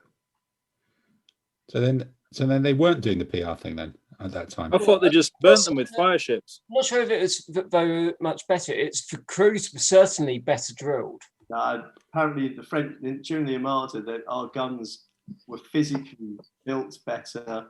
Our gunnery was better, and we could shoot at much longer distance. And the Spanish had no clue what they were coming up against. Right. Well, it was also There was also which down for crew and possibly sort of sign of the emplacements on the ships. Yeah. The reloading time for the British was a couple of minutes. Reloading for the Spanish, about an hour. Yeah. Well, then again, that's the English carrying on that longbow tradition of being better than crossbows and moving into naval warfare. Yeah. So that's the same thing. Well, the crossbow was actually banned in England by the Normans. Yeah, that's how. But wasn't it banned by the Pope at one point? It was. Yes, it was banned at one point. Because it was a peasant weapon. It was an assassin's weapon. Well, no, it was a peasant's weapon for hunting in England. And also, it was a peasant weapon that could kill gendarmes and the nobility. Exactly. And one doesn't like the high lords being shot at by some serf. Yeah. A 2-point crossbow and knocking off a 15-point knight. You gotta love that. 6-1. There you go. You got to ban that for the places of the apart from when Tim's using them. Yeah, exactly. I'm painting and basing up some as we speak. So I think they do need something to be a wonder weapon, because that if anything that can help me win without actually requiring any ability, I think is something to be lauded and grasped at in equal measure. But I think we're kind of, as we got onto the Spanish Armada, I think that's possibly a sign that we've managed to diverge from the topic of longbowmen. So Adam, in summary, bring us back to your core basic proposition. My core basic proposition is this: English archers were effective in the 100 Years' War, and English armies were effective in the 100 Years' War, but not because longbows were a decent weapon, but the English had a good run of victories for other reasons than longbow, and that's distorted how medieval war games rules are written to write in longbows as a super weapon. Okay, then that's nice and pithy, nice and clear. Let's go around the table. We'll start top left with Simon, Mr. Renaissance Medieval. This is kind of the skirting the edges of your specialist subject. What do you think? Do you think Adam does have a point, and the longbow should just be it's a bow with good command and control, or is it no? It is something different, and you have an opinion about his resemblance to buttocks? I agree with him. I think the longbow, yes, was scary. it was powerful, but the cost to train up very effective units to use it properly was so high. You probably only have 1 or 2 units of very skilled bowmen versus a whole bunch of normal bowman guys or crossbowman guys who are probably about as effective as a longbow unit. So if you had the right formation, you had the right terrain, and your flanks are protected, yes, a bowman unit or a longbowman unit are going to be very effective, but probably most other times they were good, but probably not that significantly different compared to any other bow unit. So I agree with it, Adam. Okay. All right. Next round around. Peter, what about you and your luxurious hair? Where are you I've at? seen Robin Hood men in tights. The longbow, they're still there. They're still effective. You can't put it down. Nah, it's just got the too much for marquee for it. You know, yeah, you're wrong, Adam. Okay then, Mr. Saunders, in your cloud of whatever.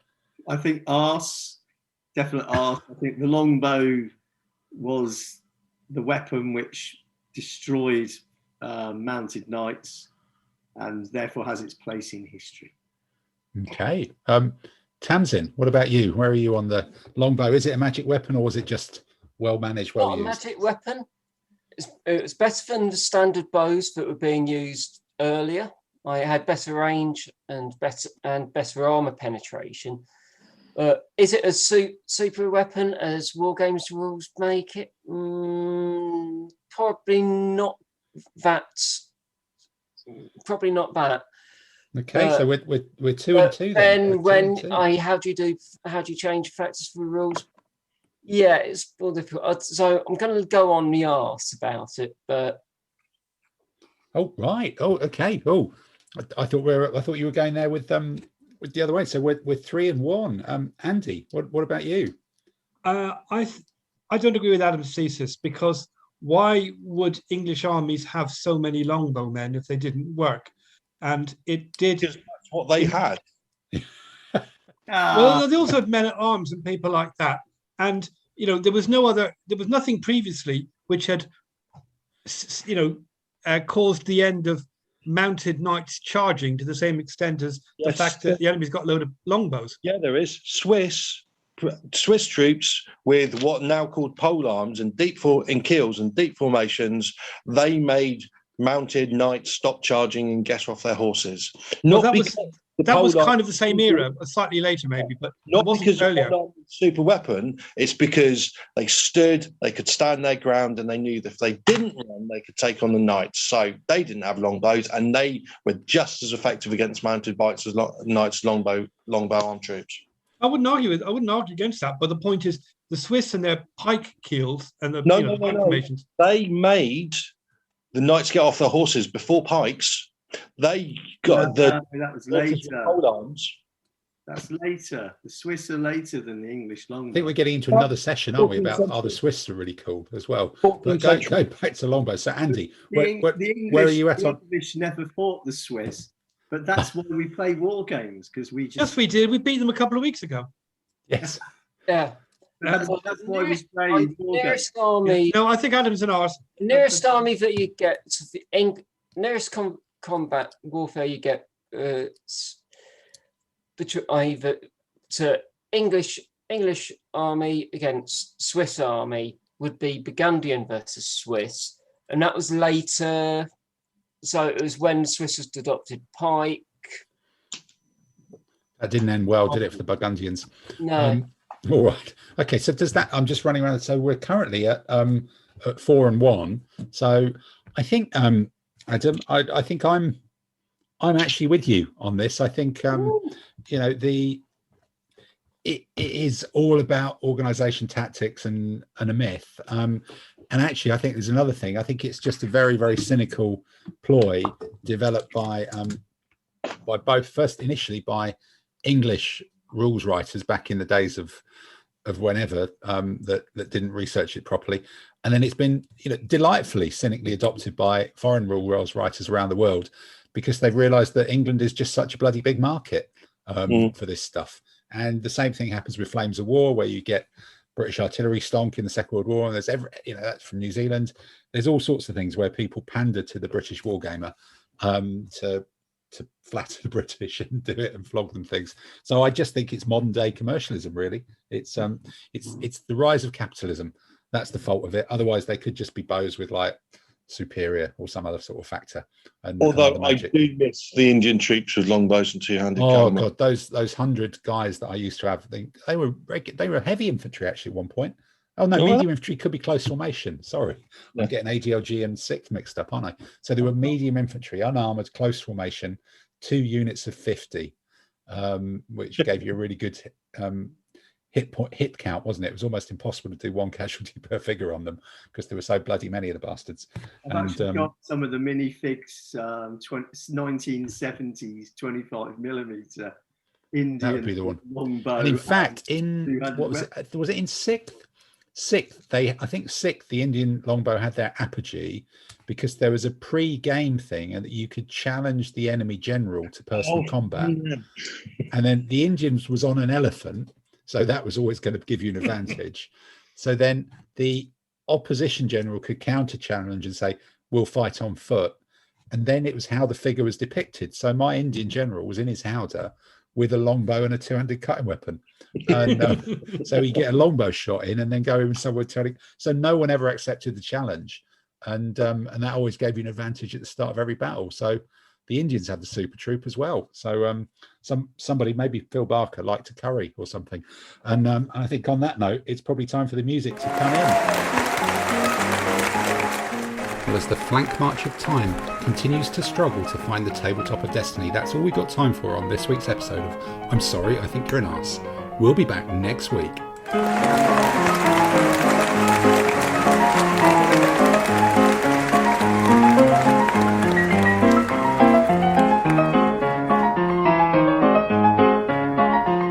So look, as the dulcet sounds of I'm Sorry, I Think You're an Arse fade into the background, we then have the equally dulcet tones of the what was topical 3 weeks ago quiz, as I think it's now rapidly becoming known. Andy's It Used to Be Topical in the Past military history quiz. Question, comment les voir? Question, le trou est sans fond. Question, la légende le dit. Question, elle dit aussi. Question, c'est une maladie. Question. Andy, what was going on in the world 3 weeks ago? The news cycle is daily now. The questions were about York, if you remember. You about York, okay, right. Right. So question 1 was, on the 8th of October 1918, how many German prisoners were taken by Sergeant Alvin York of the US 82nd Division? 101. It was over 100. I think it was more than 101. And it was 120. He wasn't a sergeant when he wasn't a sergeant at that point. He was promoted to sergeant as a result. Geek points, ding, ding, ding, ding, ding. Yeah. Well, the answer is 132, and he also killed 25 Germans. I was a couple off. Yeah, and captured 30 odd machine guns. Something like that. So, yeah, some huge number. They captured a whole. Yeah, so basically, he captured 4 officers, and they sort of brought their company with because they had enough. And ironically, he actually didn't want to serve in the army because his church didn't believe in thou shalt not kill. So in this battle, he killed 25 people. So he kind of got over his religious, conscientious objection vibe. Yep, sounds good. Right. Next question was, what was the name of the sister ship of the British World War II cruiser HMS York, which featured in a famous movie about a naval battle, and which was sunk by the Japanese in March 1942? Yes. Wasn't the Tirpitz, was it? No, HMS York's sister ship wasn't the Tirpitz. Oh, okay, fine. Okay, naval warfare's not my big point. I mean, it was a boat and it had guns on it, but that's exactly. They're all grey, aren't they? Yeah. Yeah. HMS Exeter. Correct. Okay. Yeah, and the movie was the Battle of the River Plate. Yeah, that's right. I'm getting mixed up with Sink the Bismarck. Was that the Tirpitz? Scharnhorst, wasn't it? Scharnhorst, okay. Which? No, the Spey. The Graf Spey. Yeah. Yes. Yeah. Right. Yeah. The only one you haven't mentioned is the Eisenhower, and that was sunk by bombers. Right. Number 3, who, a strategist in Art de la Guerre rules, jointly with his brother, led the winning army at the Battle of York in the year 866? It's got. I'm not sure which ones. Oh, yeah. Were they all called Harold by then? Either Boneless or Upper. Clive the Boneless. Yeah. Right. Clive the Boneless. Ivor the Boneless. Ivor the Boneless. Right. No, I don't believe that's Ivor the the real one. I'll Engine. have to look that one up. Okay. That sounds like Vikings. start of a pun. Yeah, he's in the Vikings, isn't he? I think it's about list 156 or something like somewhere around Fine. Well, on 156, let's call in. That's nearly 248. Let's call in the music. Question, comment les voir? Question, le trou est sans fond. Question, la légende le dit. Question, elle dit aussi. Question, c'est une maladie. Question. Right. French techno fades into the 156 background. Andy, so we're going to do with this week's question, so that by the time this comes out, this might even be topical. And then after the credits roll, we're going to roll in with the answers as well. So rather than keep people waiting until the end of the summer. So tell us what you've decided is topical this week. Well, it was going to be It's Coming Home, but of course it didn't come home. So I've resorted back to the English footballers' comfort blanket, 2 World Wars and 1 World Cup. Okay. So the first question is, Walter Tull was one of the first black British Army officers. Before he was killed in action in March 1918, he'd signed for a Scottish football club, which does, until recently, had a record for being a bit bigoted. Which team was that? Okay, all right. Right. Next question. Second one, Bert Troutman, the goalkeeper who famously broke his neck playing for Manchester City in the FA Cup final, had been a Luftwaffe paratrooper in World War II. Before being captured by the British Army in 1945, how many times had he been previously captured and escaped? He did tangled up in the net, I imagine, or something like that. Yep. And question 3, a World Cup qualifying tie in 1969 was a catalyst for what became known as the Football War between 2 countries. Which countries were they? Okay, I think I've got a 10mm army for that. That's on sale on eBay as we speak. So, okay then. Well, let's roll the music, and thankfully we won't have too long to wait for the answers. Question, comment les voir? Question, le trou est sans fond. Question, la légende le dit. Question, elle dit aussi. Question, c'est une maladie. Question. Okay then. So folks, we're running into the tail end of this. This is like, normally this is what you're going to do next week, but this is going to be what might you do over the next couple of months, possibly. So let's have a quick run round. Dave, over the next couple of months of summer, I imagine there's gaming to be fitted in. There's a few competitions that you've got lined up, maybe some painting. Bournemouth. Time. As many competitions as possible. I think there was some discussion of Lille. Maybe. Yeah, going abroad still feels quite hairy, doesn't it? Even in September. I fear we may be back in lockdown before we know it. But yeah. So it's. We've had 2 classical competitions. Well, when Bournemouth happens, it's going to be nice to get to some other competitions. I really want to get my medieval army out, which I've just painted during lockdown. That'd be really nice. Are you playing in the London GT? Yeah, GT is good. Looking forward to that. Definitely doing that. Hopefully, Iñaki and the Spanish guys are going to be able to come over. That's going to be really exciting. Be good to see. I know Iñaki is desperate to fucking play in competition. Yeah. Really. No, I think there's loads of people desperate for international wargaming for sure. Yeah. Sure. Yeah. Is there anything in the summer painting pile? I fear I'm really pleased that the Legio Heroica guys are going to keep. I can't remember his name. Is it Giorgio? Yeah, his nephew, I think it is, or son, is continuing the company. That'd be a terrible loss to lose their figures. So I think I'm going to put an order in with them for at least some figures to bulk out my late Romans with the new troops I'm missing, things like that. I'm going to give up on Khurasan's Assyrians. Yep, they're never coming. Going to get it together. They're the very, very, very late Assyrians, aren't they? Yeah, there's always something else coming in. So I think I'll give up on that and do something different. I need a biblical army. Yeah, find another one. Okay, all right, Adam. You were saying you were hoping that there's a hiatus for children's sport at some point over the summer, and then you're obviously organising Bournemouth.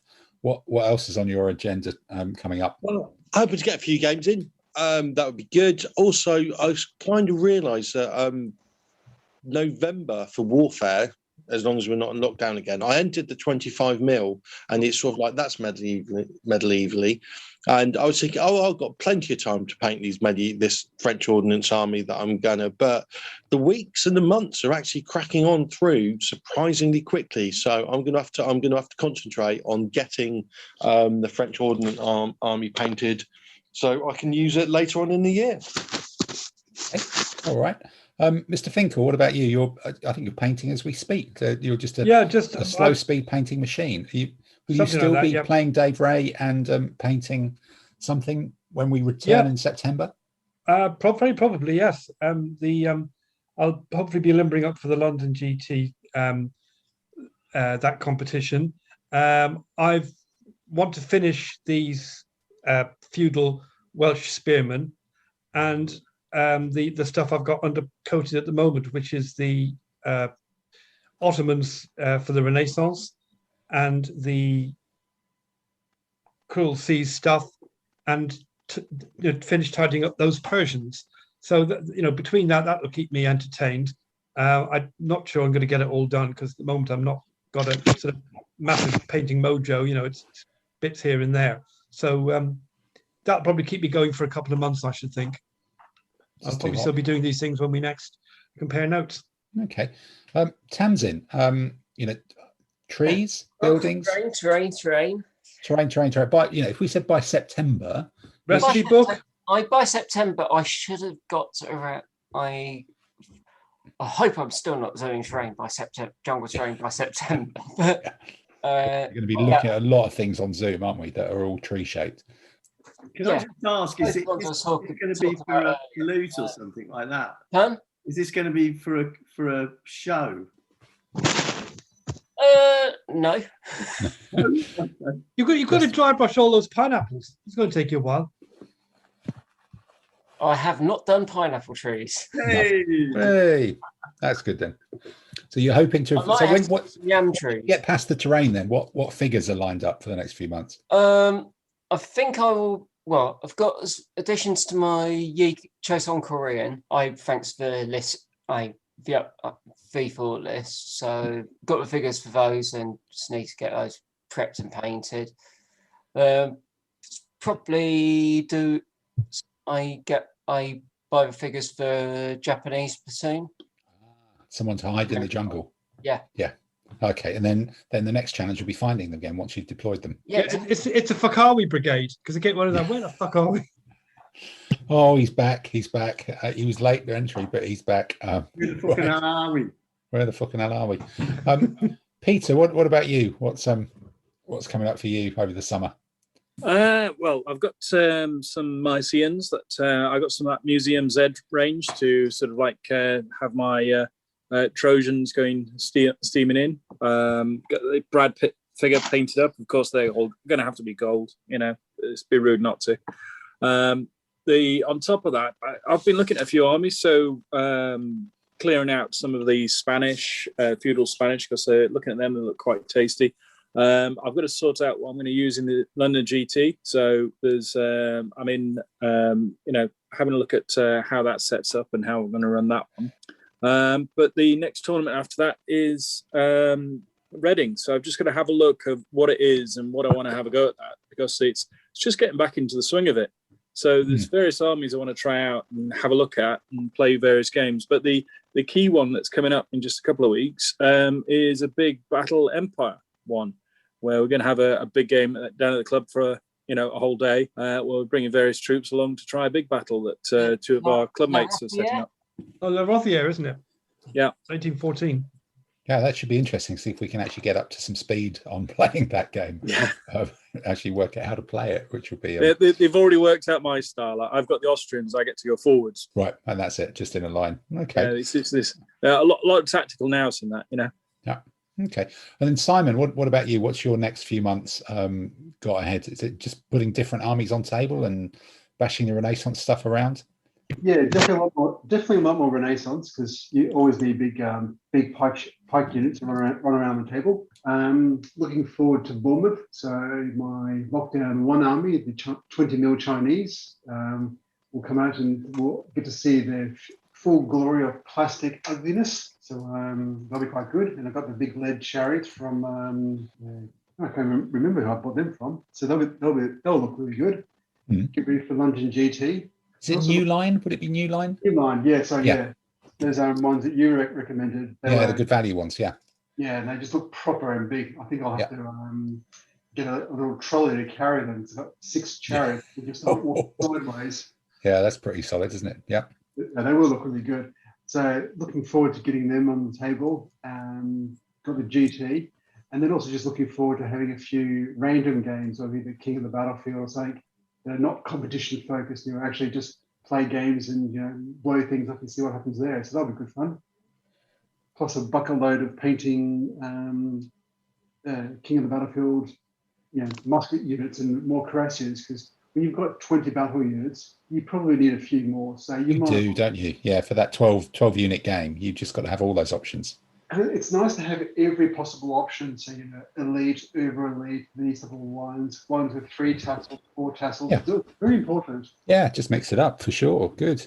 Okay. Well, I think from my point of view, to kind of round it out, I think, Bournemouth's the next biggie, and that will be putting a lot of either refurbished or never seen before troops on table, which would be fantastic. That'll be good.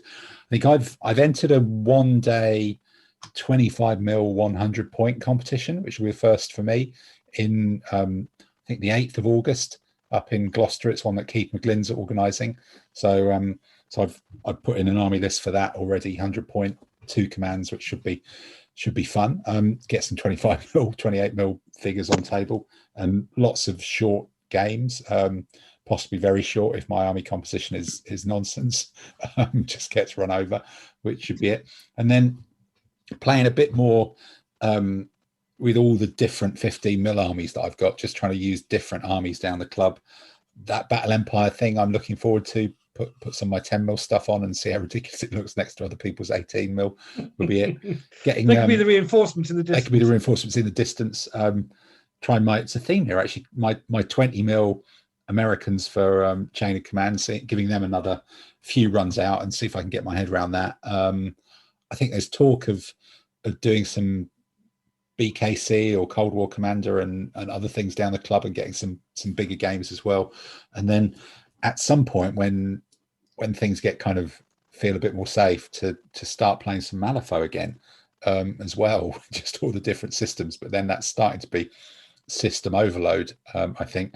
And then painting, I suspect it just will be crack through these 15mm Spanish and all of these infantry for my medieval armies, and then once they get done, it's a question of which of the next 3 big projects do I start. But that's a whole different kettle of fish to be decided nearer the time. So there's quite a lot going to be going on over the summer of different games, different systems, a few different competitions and things like that to look forward to, and we may well try and sneak in a few tactical podcasts, but otherwise we'll be on a 7-person Madaxeman Podcast hiatus until the weather calms down a bit, and we probably get to the back end of August. So thank you for bearing with us over the many last weeks, and listening to us keep ourselves entertained through lockdown.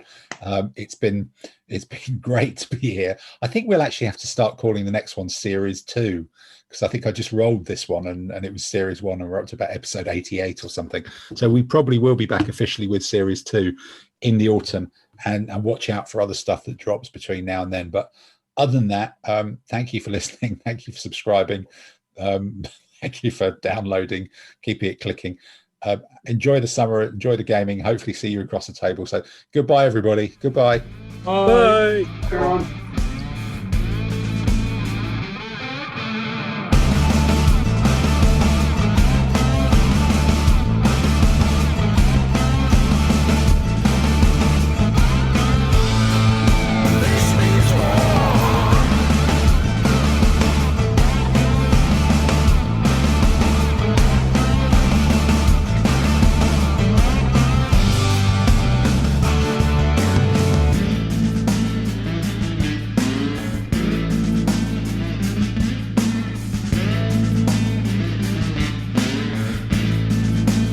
Oh, so Andy, we in this little coda then, we get to put people out of their misery, which well, that's not a comment on your questions in any way, shape, or form. Out of their tender hooks or something like that. We tend to take them off their tender hooks.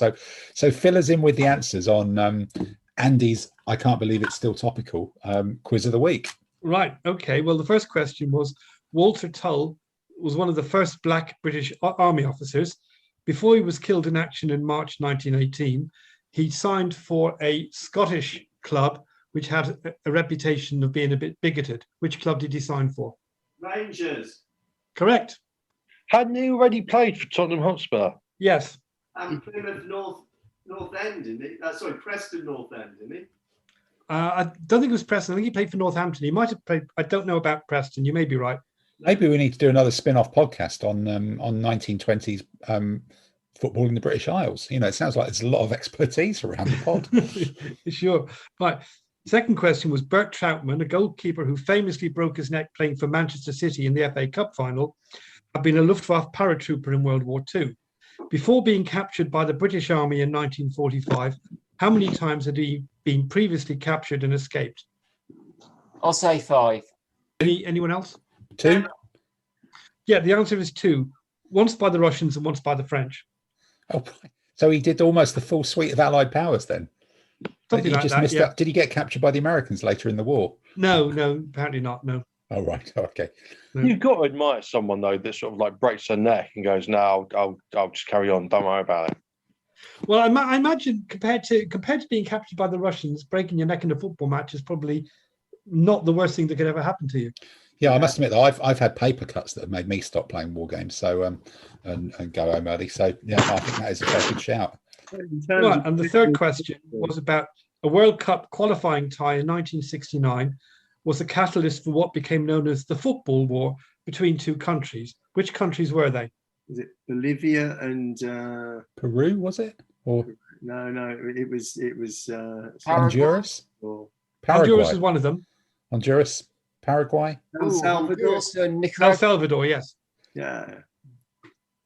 Yeah, I mean, there was tension between those countries anyway, and it wasn't the football match which caused the war, but that was basically what caused it, the spark to kick off, and there was a. But I think that War Games Sabutio crossover is just a fantastic thing. I think Tiny War Games mats do Sabutio mats as well now, so it's all coming back. There's an opportunity to do that. So, no, I think thank you, Andy, for a whole other series of eclectic questions, and yet again, Andy's quiz will be back in after the summer hiatus. So once again, goodbye everybody. Goodbye. This means war.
This means war.